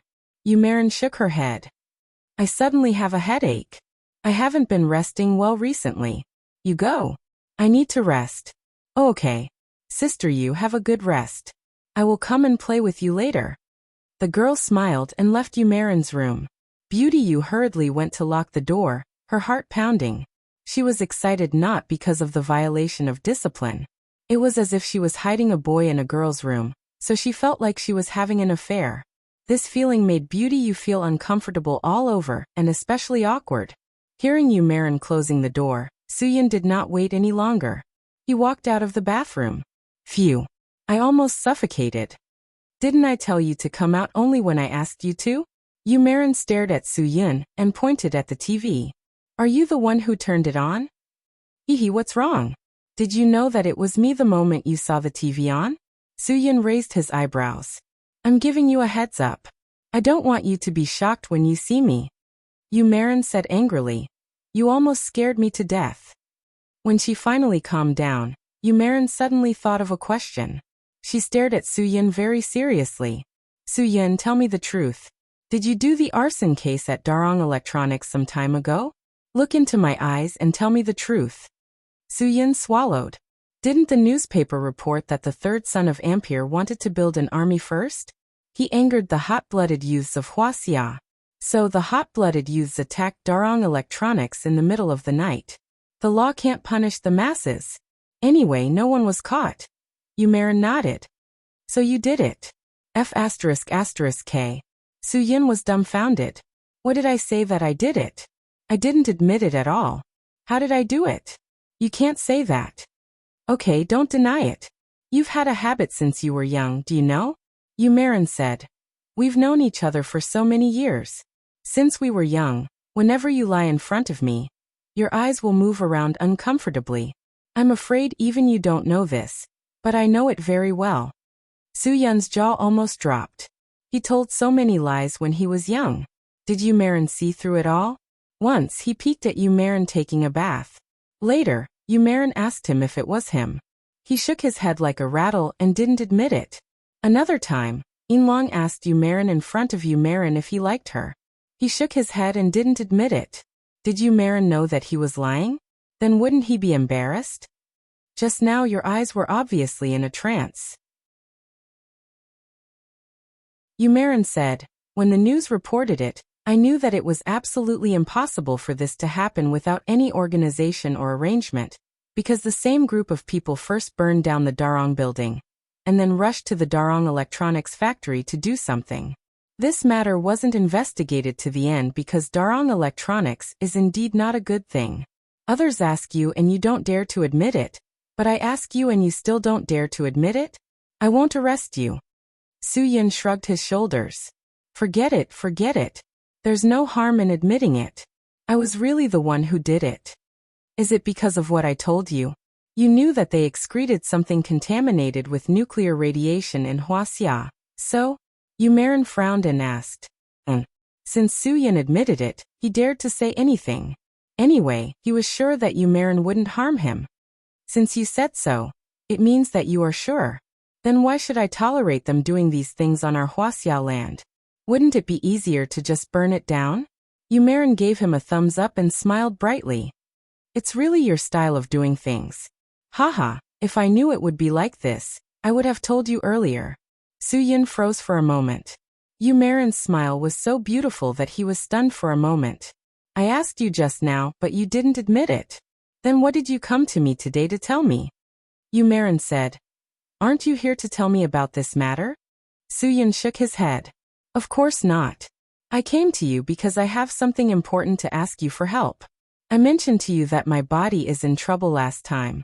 It happened again 2 days ago, so I want you to help me check the root of the problem. If it continues like this, I'm worried that I will be in big trouble. Yu Marin put away her smile and frowned slightly. You mean you fainted again? How can this be? After you left, I studied it.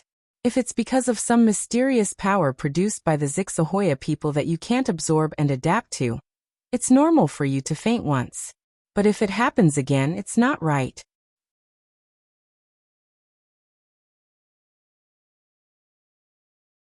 Chapter 494. Yu Marin looked at Su Yin worriedly. She was helpless to the extreme. You can still laugh at a time like this? Then I can't just cry, right? Su Yin shrugged helplessly. What do you want me to say about you? You clearly know the seriousness of the matter, yet you still don't take it to heart. Do you know that this is very abnormal? It's obvious that there's something in your body that's fighting against this external force. That's why it's forcing you into a coma. Your coma isn't something you can control. It's your own protection of your mental state. Only by falling into a coma can you resolve the conflict between these two forces and allow all your bodily functions to function normally. Yu Marin couldn't do anything to Su Yin. Obviously, the matter was very serious. Otherwise, Yu Marin wouldn't be so serious. However, Su Yun's character was like this. No matter how serious the matter was, he couldn't solve the problem with a bitter face. Since he couldn't solve the problem with a bitter face, why should he let his mood be depressed? It was better to be happy. Maybe the bad thing could be overcome in a good mood. Hearing you say that, I feel more at ease. Su-yin analyzed. At least my body knows how to protect itself.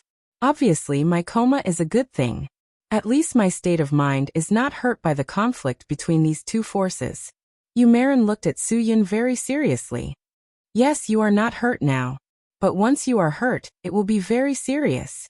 That will be very serious, because it is very likely that all your years of cultivation will be completely destroyed. I don't need to explain what that means. You should know very well. Su-yun's heart was really pulled taut by Yumarin's words. He couldn't deny it. Yumarin's words were a bit too frightening. You mean if I am hurt by the conflict between these two forces, I may become a cripple? A cripple? Yumarin firmly told him the words that Su-yin didn't dare to say. She didn't want Su-yin to think that this was something to laugh about. She wanted Su-yin to treat this matter seriously.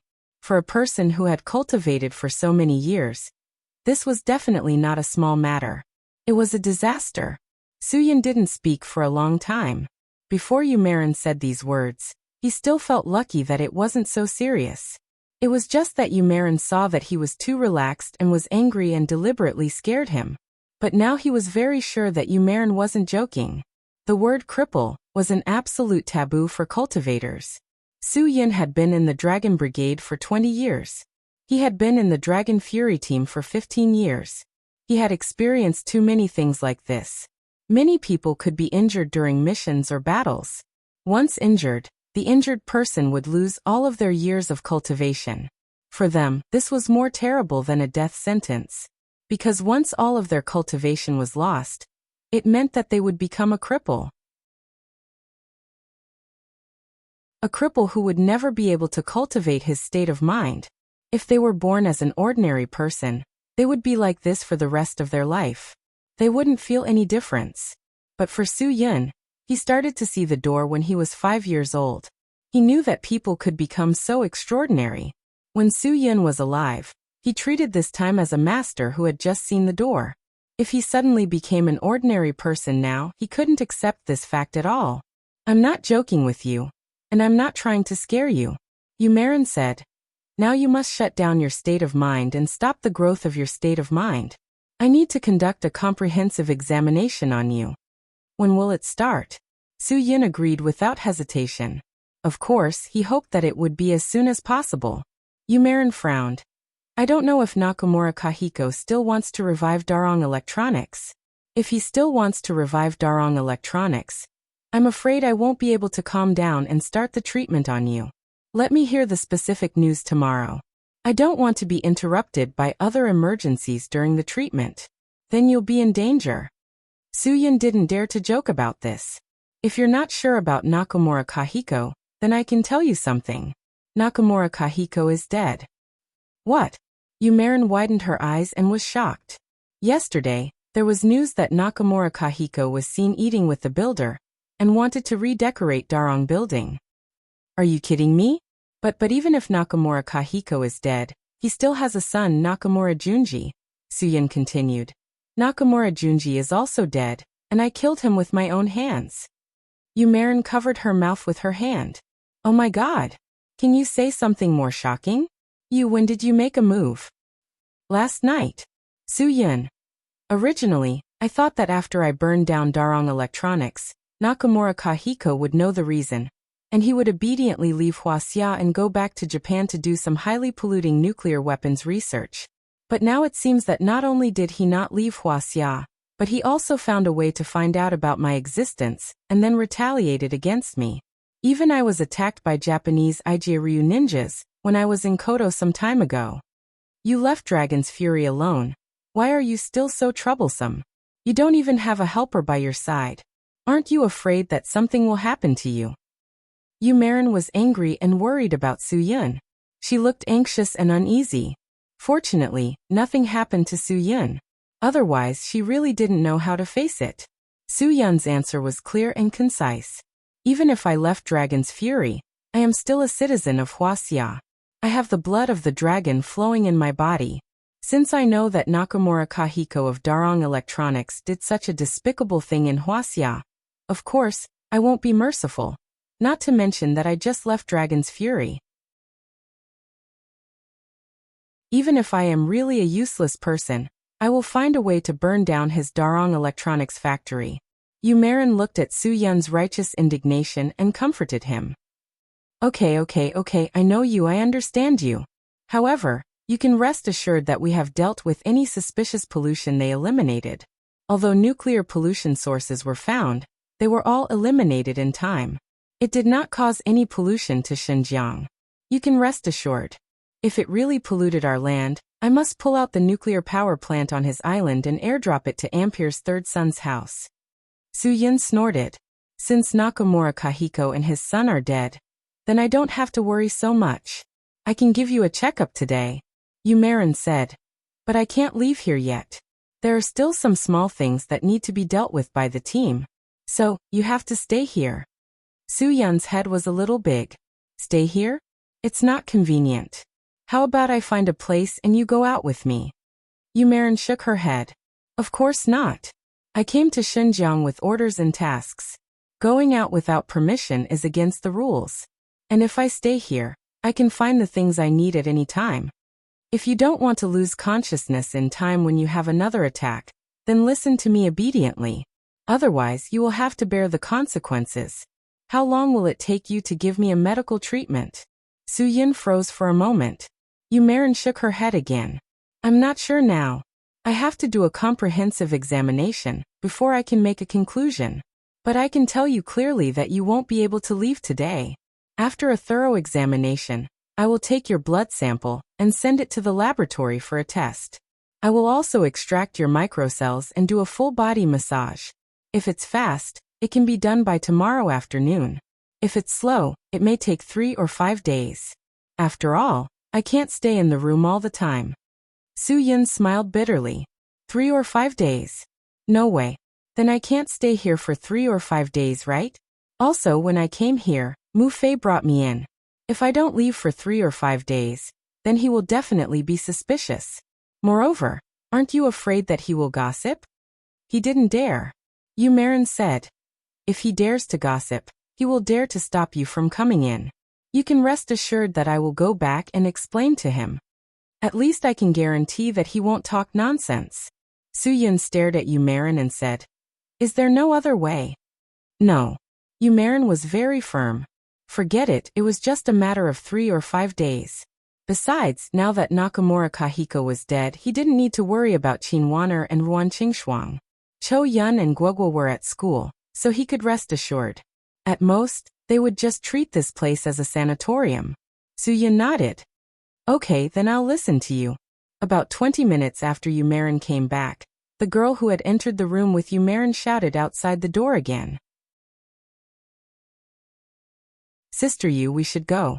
The director said that he has something to say. Okay, I'll put on my clothes and come right away. Yu Marin nodded and then said to Su Yun seriously, You stay in my room. I'll find a way to ask for leave and come back later. I'm also going to get some simple medical equipment. Don't cause any trouble at this time. Su Yun saluted and said, Yes, sir. I promise to complete the task. Keep your voice down. Yu Marin glared at Su Yun, quickly put on her clothes and went out to urge the others to leave quickly. Su Yun lay on the bed, watching TV, and dialed Ruan Qingshuang's number to ask for leave. In order not to let Ruan Qingshuang worry, of course, he would not say that he was there for treatment. Sister Shuang, I have to deal with some personal matters these 2 days. I'm in Xinjiang, but it's not convenient for me to go back. If there's anything, just call me. Well, take care of yourself. Ruan Qingshuang was already used to Su Yun's life, so she did not ask too much. Oh, by the way, I sent the golfer to the repair shop early in the morning. I'll text you the number and address of the repair shop later. When it's fixed, you can ask the hotel staff to pick up the car for you. Su Yun. Don't do things in the hotel yourself. You're the boss. You just need to ask them to do it. Don't tire yourself out. Ruan Qingshuang said sweetly, I know. Go do your work. Don't worry about me. After hanging up the phone, Wan Qingxuang still blushed because of what happened last night. But when she called just now, at least she was not so nervous that she could not speak.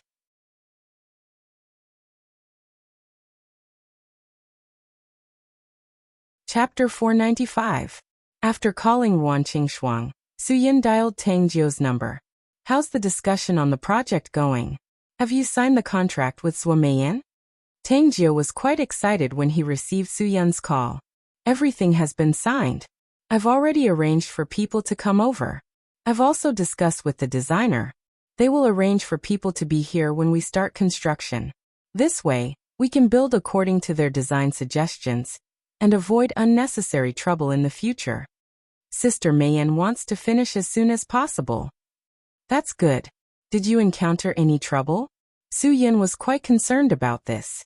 After all, it was not easy to build a construction site now. Unless one was a local bully, no one would dare to provoke them. In an unfamiliar place, no local bully would let go of this opportunity to tear off a piece of fat meat. There was indeed such a thing. Tang Jiu smiled faintly. There are always hooligans everywhere. Of course, there will be people who want a piece of the cake. Suyin frowned. If you encounter any trouble, contact Shirley. After all, his power in Qingdao is not something that other hooligans dare to provoke. Since you have this relationship, you must grasp it. At least he can guarantee that you won't encounter disgusting little things every day when you're building in Qingdao.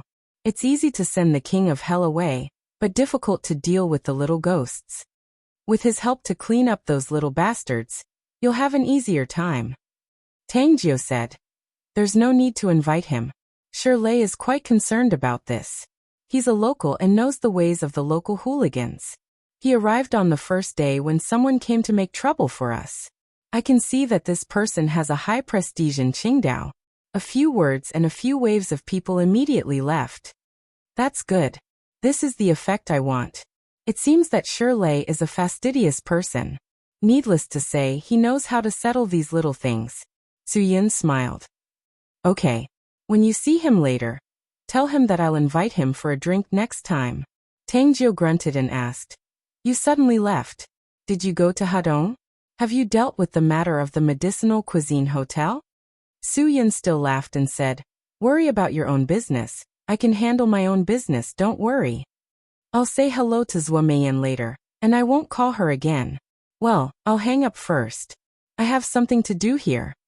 Before Tang Jiu could say anything else, Suyin hung up the phone because he heard footsteps coming from the corridor.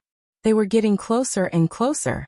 In order not to expose his location, Suyin immediately chose to keep quiet. Soon the footsteps stopped at the door. Suyin was really nervous. Buzz. As the electronic lock on the door was unlocked, a person pushed the door open and entered. Suyin was very clear that this was definitely not Yumarin's footsteps. At the critical moment, Suyun's figure flashed into the bathroom again. This time he turned off the TV in advance. A sturdy figure walked into the room. Suyun did not close the door, so he could see everything that was happening outside through the crack in the door. Humph, little beauty, I won't let you escape from my palm.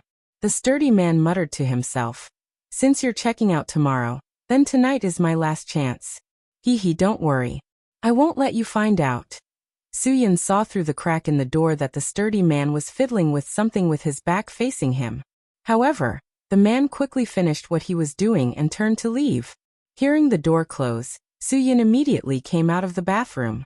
His first thought was that the sturdy man was a pervert who wanted to install a miniature camera to secretly take photos of Yumarin. Therefore, the first thing Suyin did was to reverse the position where the man was standing, and then start looking for clues. Maybe Suyin was thinking too much, because he looked carefully for more than half an hour, and did not find anything suspicious. Then what did the man do just now? Just when Suyin was still thinking about this, Yumarin suddenly came back. Do you know what we talked about in the meeting just now? We're going back tomorrow. Yumarin looked depressed. It was impossible for her to solve Suyun's problem in one day. It seems that this time there's really no other way. We can only break the rules. Suyin did not think too much about what Yumarin said to him. He asked directly, Who came with you in the army? Is there a fatty who is less than one? 8 meters tall, but weighs more than 100 kilograms? Yumarin shook her head. I don't remember anyone in our army with such a physique. More than 100 kilograms. Isn't that like a bear? Then who was it? Suyin frowned. Yumarin stared at Suyin. What are you talking about? Why are you being so mysterious? I'm talking business with you. Can you be more serious and think about how I can get out of this? Tomorrow we'll check out and go back. If I can't leave before then, you'll have to follow me back to the army to check your body. Suyin shook his head like a rattledrum. Before I left, I told Wang Yi that since he was the one who kicked me out in front of everyone, if he wants me to go back, he'll have to invite me back in person. Otherwise, I'll definitely not go back. You know my temper. Then you have to think of a way. For you, I'm willing to break the rules. You can take me away, but you have to convince Mu Fei. He can bend the rules on some things, but this is absolutely impossible. Yumarin said. He definitely won't help us on this kind of principled issue. Suyin thought for a while. That's not a problem. I'll think of a way. Then this afternoon, you have to think of a way to prepare everything that can be used or needed. What time is your dinner? 5:30. Yumarin said. I'll wait for you in the room when everyone goes to eat. Then I'll look for an opportunity to take you away. Suyin. As for Mu Fei, if he says he has a way, then he definitely has a way. Yumarin nodded. Then I'll listen to you. After lunch, I'll come to the room to find you. Suyin nodded. He dared to do this because he believed that if Yumarin went back and explained the situation to Wang Yi wouldn't punish her. After all, among the younger generation of doctors, Yumarin was a rare talent. The Dragon Brigade needed such an outstanding doctor like her. They also needed her to train more outstanding doctors and strengthen the Dragon Brigade's medical unit. In a truly brave and fierce special forces, soldiers were indispensable. Similarly, doctors were also very important and indispensable. A small mission might not seem to require a doctor. The winner takes all. It was very simple. But for a large mission like a war between two countries, doctors were absolutely indispensable. The level of a doctor meant the fighting strength of a soldier. To give a simple example, in a game, as long as a team needed to fight a big boss, they would need a doctor. Unless the team was made up of soldiers who didn't care about spending millions of dollars, everyone would need a doctor. Then I'll take advantage of the fact that you haven't dismissed the meeting. Suyin finished speaking and pointed to the table. That's right, before I come back, you'd better not touch anything on this table. Yumarin then realized that something was wrong. Why did you turn the table upside down? The TV screen is facing inside. How can I watch? Suyin didn't explain much. He was afraid that if he said that a stranger had sneaked in, Yumarin would feel worried and afraid. Anyway, he would leave tonight. He hoped that she wouldn't think too much about other complicated things. I have my reasons for doing this. Remember my words, don't touch anything on this table. Yumarin nodded and promised Suyin.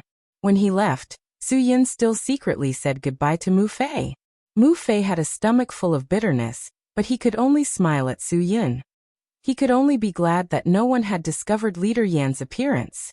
Otherwise, he would have been unlucky. That's right, Mu Fei, I'll bring a friend to see you tonight. Suyin. Mu Fei was stunned for a moment and laughed twice. Who? You'll know when you see him. Suyin said. Don't worry about it now. Okay. Although Mu Fei said so, he didn't think so. Anyway, he could leave tomorrow. He would be more cautious tonight and be more careful. Everything would be fine once he got through it. After Suyin returned home by taxi, he saw the Porsche Cayenne parked in the yard. He knew that Qin Wan-er was at home. Suyin went upstairs and opened the door to Qin Wan-er's room. He saw Qin Wan-er curled up with the quilt on the bed. She was sleeping very comfortably. Qin Wan-er hadn't slept well for a few days. At this moment, she was lying on the bed in a deep sleep. Even if there was a gong or a drum in her ear, she wouldn't be woken up. After going downstairs again, Suyin said softly, "Come in. Do you want me to invite you?" After a few seconds, Lin Gu directly pushed the door and came in. "Brother, you're back. I have something to explain to you. I have a reason to be worried about the policewoman." After all, it's a professional issue. I went to the police station this morning to find out. I was also afraid that she would. Brother, you know this. Well, I know. I should have told you. You don't have to be so worried. Su-yin said. I have something to tell you. Since you're here, then I'll tell you.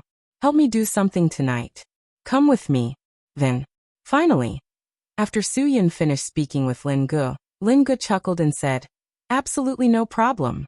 Brother, don't mention such a small matter.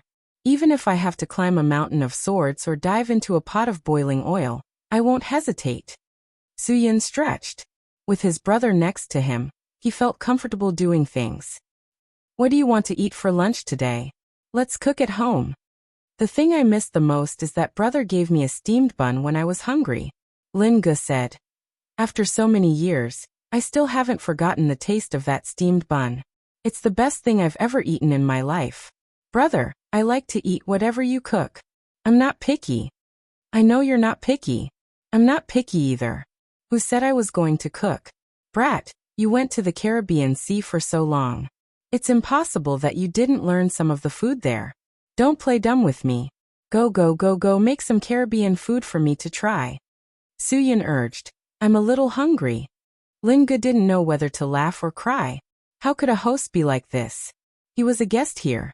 Letting a guest cook.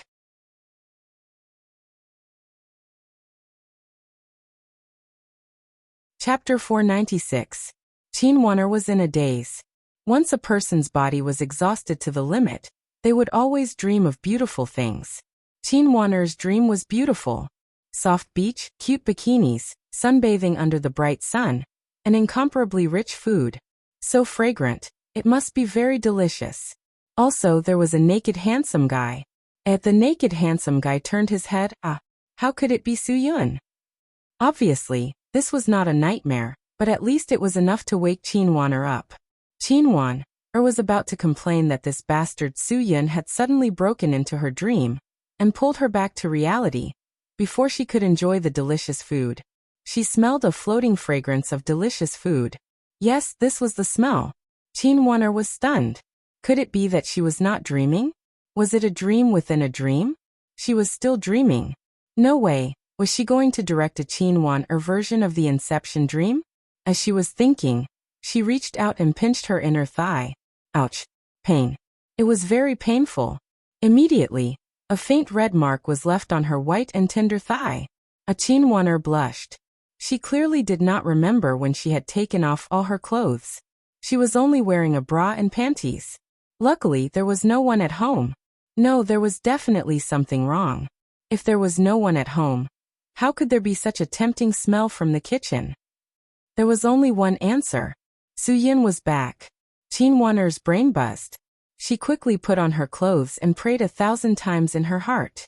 She hoped that Su-yin did not come to her room and see her sleeping elegantly. Just as Chinwanner was thinking, Su-yin suddenly pushed open the door of Chinwanner's room. Yo, I was worried that I could not wake you up. I did not expect you to wake up yourself. You are already dressed. Get up quickly and come down to eat with us. Clothes were already dressed. What did this mean? Chinwanner was very clear. This meant that Su-yin must have seen her naked. Otherwise, he would not say such words. You guys? Sister Frost is also back? Chinwanner was stunned. No. Su-yin, it's Lin-gu. Chinwanner rolled her eyes and said, don't tell me you're treating this place as a shelter and taking in your little brother. Su-yin laughed dryly. Don't worry, he won't be staying here. I'm the one looking for him. Hurry up and get up for dinner. After dinner, help me clean up a room. We have guests tonight. Chinwanner said, oh, what guest? Beautiful women. After Su-yin finished speaking, he went downstairs. Chinwanner snorted. She did not take Su-yin's words seriously. How could a beautiful woman spend the night with another man? This joke was too big. After dinner, Chinwanner said that she wanted to go to Xingkai Hotel to find Wan Qingshuang. She did not want to stay at home with two big men. It was boring. She would rather find Sister Frost to go to the fitness center of Xingkai Hotel. Many girls in Xinjiang wanted to go but could not. Except for the guests who could go for free. If others wanted to go, The annual membership fee was 66,600 yuan. It was not something that ordinary families could afford. Since Qin won, or had a free opportunity, why not go and see it? Suyin kept talking to Lin Gu about his life on the island. In general, it was a place similar to Dragon's Fury. The training there was like hell. The childhood there was not as innocent as other children. They were born to be warriors. No matter what the goal was, no matter what the purpose was, they were born to be warriors. Speaking of which, Suyin was really surprised. He did not expect that the 20-year-old Lin Gu could break through the realm of a supermaster. This was definitely the youngest supermaster he had seen in his life. You have been gifted since you were young. It seems that master was right. You are indeed more talented than others. Brother, don't tease me. No matter how talented I am not as talented as you. I am well aware of this. Lin Gu smiled and said, before I went out to sea, the old man spent all his power on me. Before that, I was only a level 7 master. Everything I have was exchanged with the old man's everything. Suyin was a little surprised. What happened to the evil god? Lin Gu shook his head. I don't know how he is now, but he said himself that his time is almost up. So he asked all of us to leave the island. Because when I was 17, my meridians were injured by my enemies with hidden weapons. So it was very difficult for me to break through. The old man had already given me a death sentence, saying that it was impossible for me to break through the threshold of a supermaster. But I did not expect that in the end, he would use all his power to help me open up the injured meridians. Then he passed on the rest of his power to me. That's how I have the strength I have today. Suyin could actually understand the old man's intention. These things could not be taken with him when he was born, and could not be taken with him when he died. The fact that he chose to pass on his power to Lin Gu after knowing that he was about to die meant that he definitely understood Lin Jiyi's character. Don't let him down. Suyin stood up and patted Lin Jiyi's shoulder. It's about time. Let's go. When I need you to help, I will call you. You only need to delay for 5 minutes. Don't worry, brother. Lin Gu nodded. After eating dinner, Yumerin participated in a general meeting. It was to summarize this matter, the principle of confidentiality, and the details of leaving tomorrow morning. By the time Yumerin came back, it was already 9:30 in the evening. Suyin really waited until there was nothing he could do. He did not complain at all. How are you going to tell Mufei? Yumerin said embarrassedly. If we leave in a while, what should we do? His principles are very strong. If he doesn't agree, then it will be difficult to advance or retreat. After saying that, Yumerin picked up the cup on the table behind her, and said to herself, I haven't drunk water all afternoon. Suyin stared at Yumerin without moving. It was not known whether he had become stupid from waiting, or was too tired to talk. Yumerin picked up a small box of tea beside the cup. She was stunned for a moment. Then she put some tea leaves in the cup and prepared to pour water. When did this tea come from? I don't even remember. Wait a minute. Suyin suddenly said. You don't remember the tea leaves? I don't remember. Yumerin shook her head. She had no impression at all. If it was tea leaves she brought, then it must be Noble Lady Lan. Because she usually only liked to drink Noble Lady Lan's oolong tea. But this tea is Longjing tea. Maybe someone left it here? Suyin shook his head. I told you not to touch anything on the table. I remember very clearly that when I saw you at noon, there was no such thing on the table. Suyin had already remembered. After the person who sneaked in at noon left, he did not find anything suspicious. However, he ignored this box of tea leaves. Because this thing was really inconspicuous, it really would not make people feel suspicious. Yumerin was surprised. What was going on? Did the tea grow legs and run into her room? There must be a problem. The two of them said in unison. Yumerin opened the box of tea leaves. She gently fanned it with her hand and sniffed it with her nose. There was a light tea fragrance. However, after the tea fragrance, there was a trace of a special smell. This was definitely not the smell of tea leaves. There was definitely a problem. However, Yumerin could not guess what it was. Suyin remembered the person's words and sneered. You don't have to guess. I already have a rough idea of what it is. Haha, In that case, let's wait a little longer. It won't be too late to leave after we meet this guest. Although Yumarin was full of doubts, she still listened to Su-yun's arrangement. She would leave with Su-yun when he said to leave. Since Su-yun said to meet a guest, she would wait and see who it was. About 20 minutes later, there was a knock on the door. "Miss Yu, are you there?" Just as Yumarin was about to speak, she was immediately stopped by Su-yun. Su-yun put his index finger between Yumarin's lips and made her swallow her answer. Then he pointed to the bed and mouthed, "Lie on the bed and pretend to be asleep. I want to see which bastard wanted to drug you." Yumarin was shocked. Her beautiful face instantly turned pale. Fortunately, Su-yun was in front of her, so she did not cry out. However, this was indeed enough to scare her. "Miss Yu? Are you asleep?" "It's me. I'm GCG." The person outside the door asked softly again. Su-yun glanced at Yumarin, who was lying on the bed, and asked with his eyes. Yumarin widened her eyes and mouthed, "GCG is the owner of this hotel." "Bastard." Su-yun snorted. "You dared to lay your hands on Yumarin. Fortunately, I met you. Otherwise, you would really be a villain. If I let you live comfortably today, my surname is not Su." Su-yun flashed into the bathroom and motioned for Yumarin to lie on the bed obediently, and not move. At this moment, GCG could not help but use the room card to open the door of Yumarin's room. He rushed in and quickly locked the door, panting nervously. Yumarin lay on the bed with her eyes closed. Although she was also very nervous, she knew that as long as Su-yun was there, this fatty would never be a threat to her. GCG was the owner of this hotel. This hotel was run by his father. Now that his father was dead, he relied on this hotel to make a living. GCG was not a prodigal. At most, he liked to flirt with girls and sleep with them. So he would not decline too quickly. This time, Yumarin and the others were staying here because GCG had an uncle who had an official position in the local military region, and had some influence. This guy had been eyeing Yumarin since the first day she came.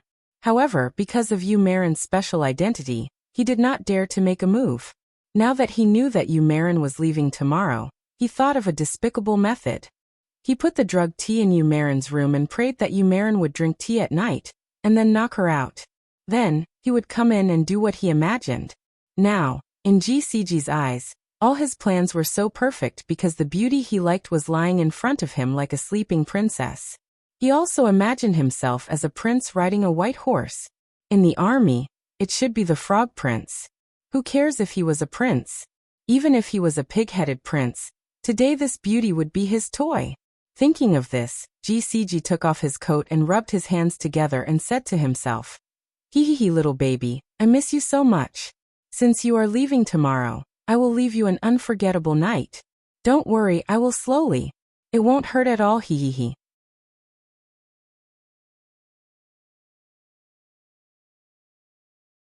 Chapter 497. GCG rubbed his palms together and walked to the window. His eyes were almost narrowed into a line. Just as he was about to raise his leg to press down on the bed, his throat was suddenly locked by 5 steel-like fingers. His head was dizzy, and he was pressed against the wall with a bang. Because it happened so suddenly, and the back of GCG's head slammed against the wall, he was even more dizzy. Now that he saw a man standing in front of him, GCG's ears instantly rang. Hearing that Su-yun had made a move, Yumarin hurriedly got up from the bed. She was really nervous just now. Fortunately, Su-yun had made a move in time. Otherwise, she really didn't know how to face such a scheming person. How could he use such a despicable method to deal with a girl? This kind of shameless bastard should be dragged out and beaten to death. "Boss G, the tea you gave us isn't cheap, so we can't bear to drink it. We're keeping it for you." Su-yun grabbed GCG's throat with one hand and lifted him up against the wall. Although GCG was a fatty who weighed more than 200 kilograms, in Su-yun's hands, it was still a piece of cake. GCG's pair of fat hands tightly hugged Su-yun's hand that was strangling his neck. He was having a hard time breathing now. No matter how big his mouth was, the amount of oxygen that could be inhaled into his lungs was still pitifully little. He could only use his fat legs to kick in the air, making the most powerless resistance. Yumarin glared at GCG and said hatefully, Despicable. GCG was having a hard time breathing. He couldn't even beg for mercy now, let alone do anything else. Now you know how to be afraid? Soo-Yin opened the tea box in his hand, grabbed a handful of tea leaves and stuffed them into GCG's mouth. Why weren't you afraid when you did this before? Don't you like tea leaves? Eat, come, I'll feed you, eat. As Soo-Yin spoke, he continued to grab the box of tea leaves mixed with knockout powder and stuff them into GCG's mouth. Yumarin knew Soo-Yin's temper. If GCG did such a despicable thing to Soo-Yin, Soo-Yin might not be so angry. However, GCG threatened her safety and tried to hurt the people around Soo-Yin. This was unforgivable for Soo-Yin.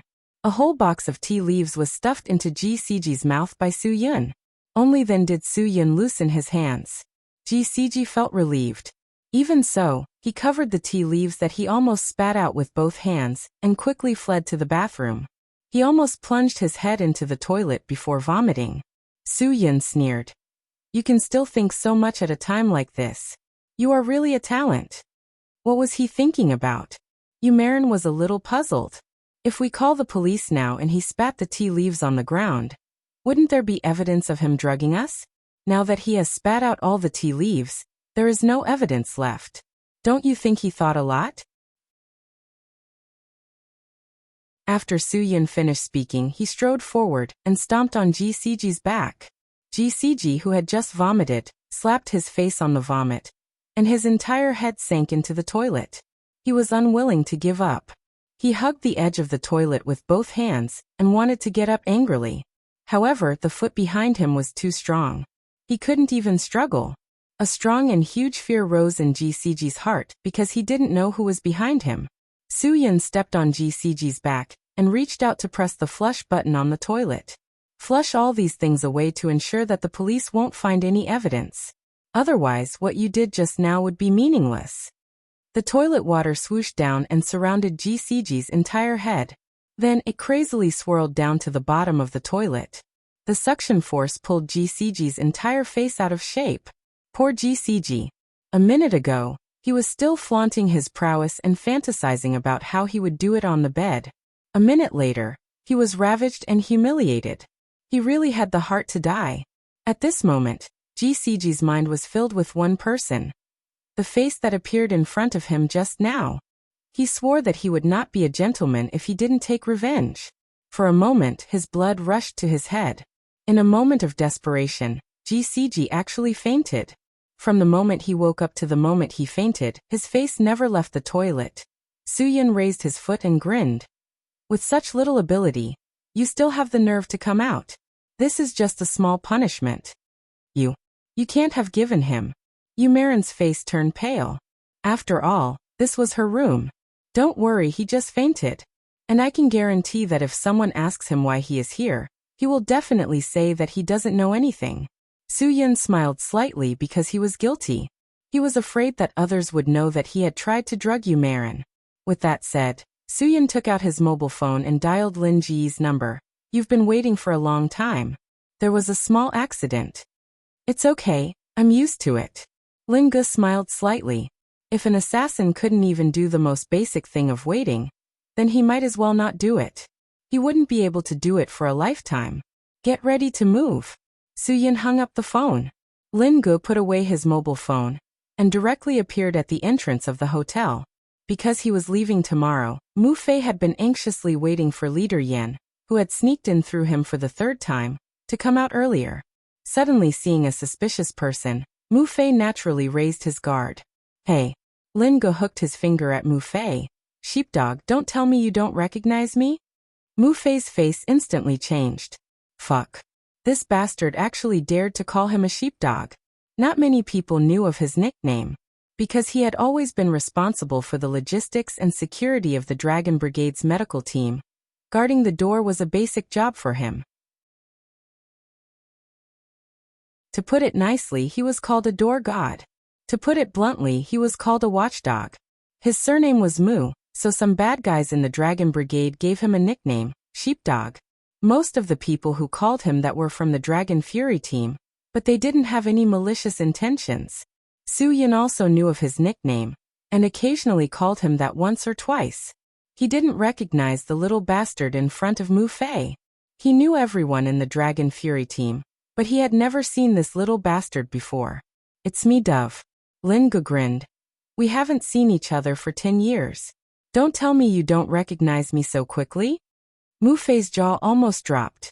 This guy in front of him was actually the little bastard from 10 years ago? The one who could force Lieutenant General Wang Yi to send him away? Mu Fei couldn't believe his eyes. "You're Lin Ge? I just passed by and didn't expect to see you here. What a coincidence. I came over to smoke and reminisce." Lin Ge took out a box of expensive cigarettes. "What, you're not in the army anymore?" Mu Fei saw the good cigarettes and went up to chat with Lin Ge. "I didn't leave the army. I just came out to do something. Hee, it's not easy to tell you." "Dove, seems like you're doing well. Smoking cigarettes? Are you a boss now?" I understand. It's a non-disclosure agreement." Lin Ge chuckled. "I'm not doing too well. 2 years ago, I made tens of millions from trading stocks and futures. I'm not really a boss. I'm just trying to make a living.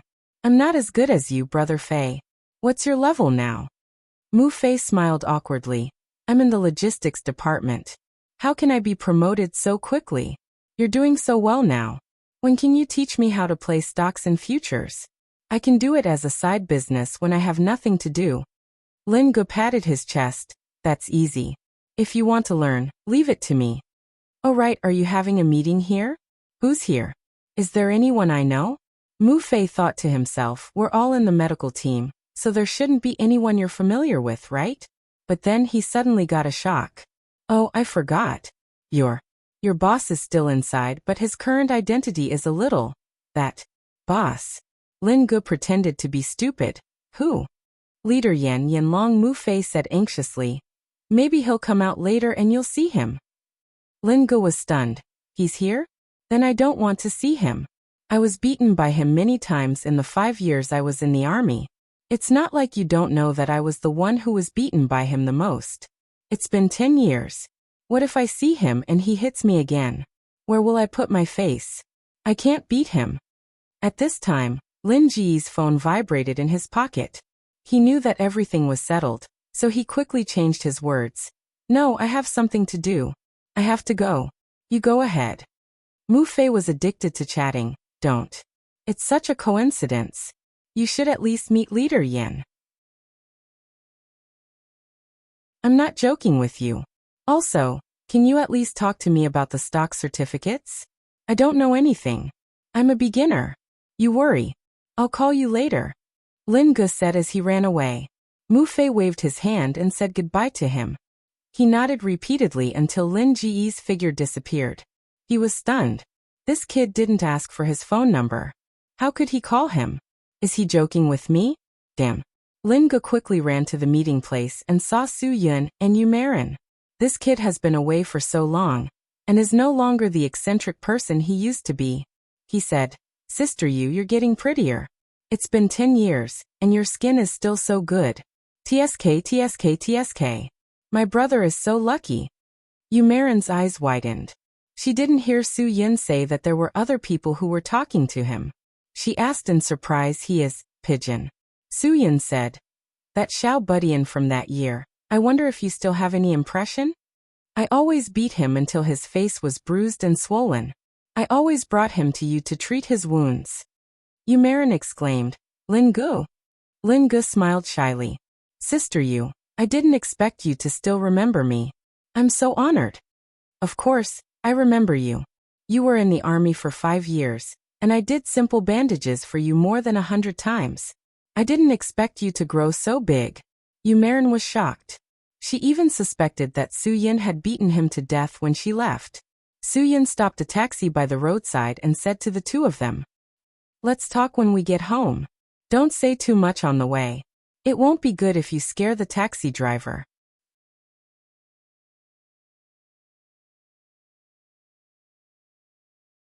Chapter 498. When Su Yun really brought a strange girl in front of them, they were completely stunned. Qin Wan'er knew that Su Yun was not joking with her. He really brought a girl home. "Brother, if there is nothing else, I will leave first." As a man, Linge naturally felt that the atmosphere was not right. At least, he could be sure that the three women present felt the same way about Su-yin. Although Su-yin despised him for running away as soon as something happened and not staying behind to support him, he had to appear calm on the surface and said, "Okay, then you go. Don't you want to stay?" Wan Qingshuang was soft-hearted after all. "It's so late. Where are you going to stay alone? Anyway, there are so many rooms at home.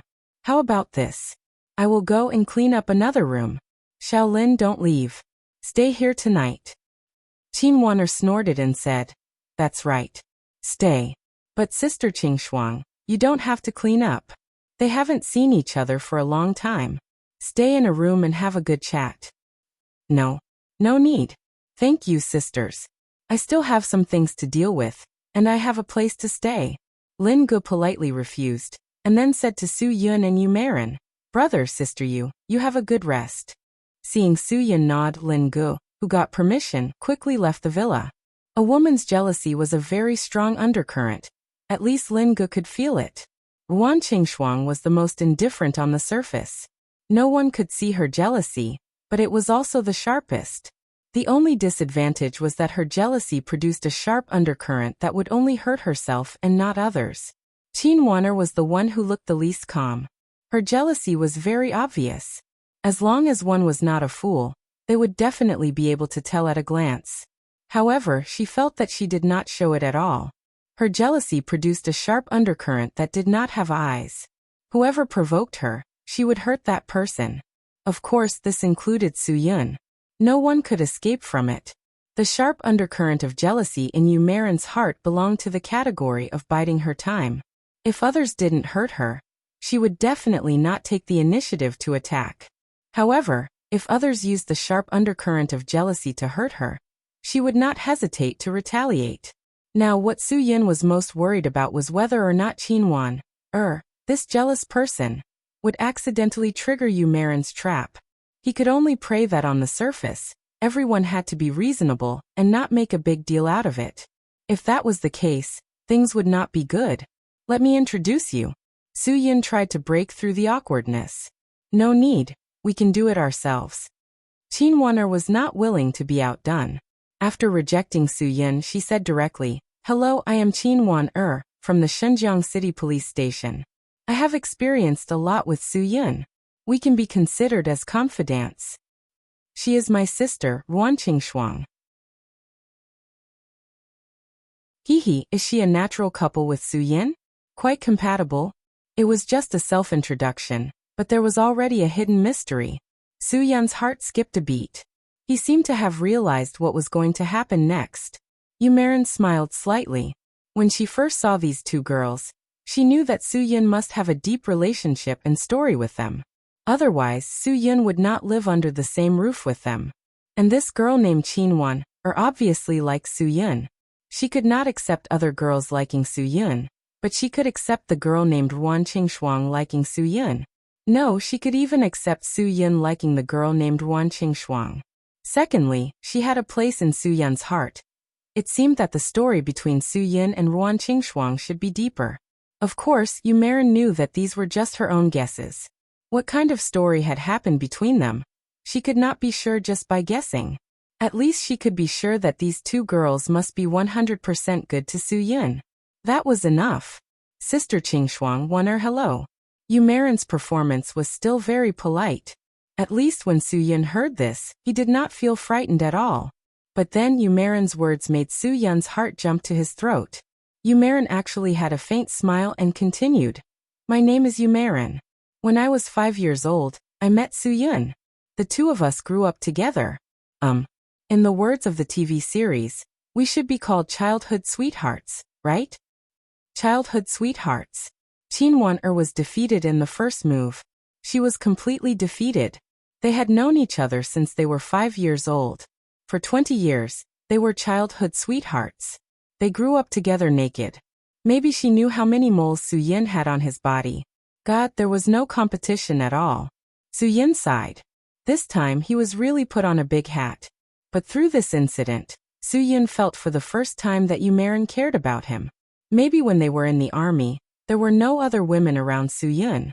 There was only Yumarin, so Yumarin did not feel any pressure or threat. But it was different now. Beauty Yu had already deeply felt the impact of the colorful world outside on her. It turned out that after leaving the army, Su Yun would have so many beautiful girls by his side. Now Yumarin had not seen Cho Yun, Tang Jiu, Zhou Meiyan, Yi Fala, Ling Jiling, and other girls with different styles. When the time came, Yumarin would probably understand why the average man in the movies could not resist the temptation. Your name is so nice. You and your name are just as nice. Wan Qingshuang would never go against others. She never thought that she would have Su Yun alone. She also did not dare to think about such a thing. Hearing the praise and compliments from this beautiful woman, Yumarin seemed to understand why Qin Wan, would not be jealous of Wan Qingshuang. It was because she was so friendly that you could not be jealous. Her friendliness made you want to be friends with her. Because she made you feel that if you were her friend, she would share everything with you, including Su Yun's sister Qingshuang. You are not only beautiful but also kind. Thank you for helping me clean up my room. Thank you very much. Yumarin's gratitude was definitely from the bottom of her heart. Qin Wan coughed lightly. I also helped you clean up your room. Thank you too, Wan. Yumarin tried to resolve the little misunderstanding between the two with a kind smile. Su Yun had not dared to speak since the beginning. Feeling that the atmosphere had eased, he finally breathed a sigh of relief. Qin Wan smiled and said, Aha, I am tired. Good night.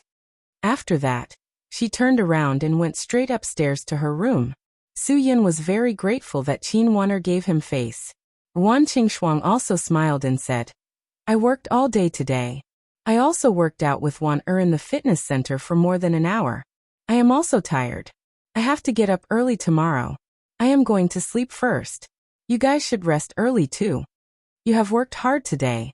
Thank you, Sister Shuang. Su Yun said. Beauty Yu is going to stay here for 3 to 5 days. She is a doctor, and her medical skills are not inferior to Lao Tu's at all. Lao Tu is proficient in Chinese medicine, and other than being proficient in Chinese medicine, she is also very proficient in high-tech medical instruments. Wan Qingshuang nodded. Qin Wan who had just walked upstairs to the door of her room, also stopped. Su Yun continued, There is something wrong with my body. You all know about it. I don't want to suddenly fall into a coma, so I will temporarily give myself to Yumarin these few days. I hope you can trust her as much as I do. She will not hurt me. Even if she wants to cut open my skull with a knife, I hope you will not stop her. No matter what she does, she must have her reasons. I believe in her, so I hope you will also believe in her. After listening to Su Yun's words, Yumarin's heart was surging. She was very grateful that Su Yun could say such words to her.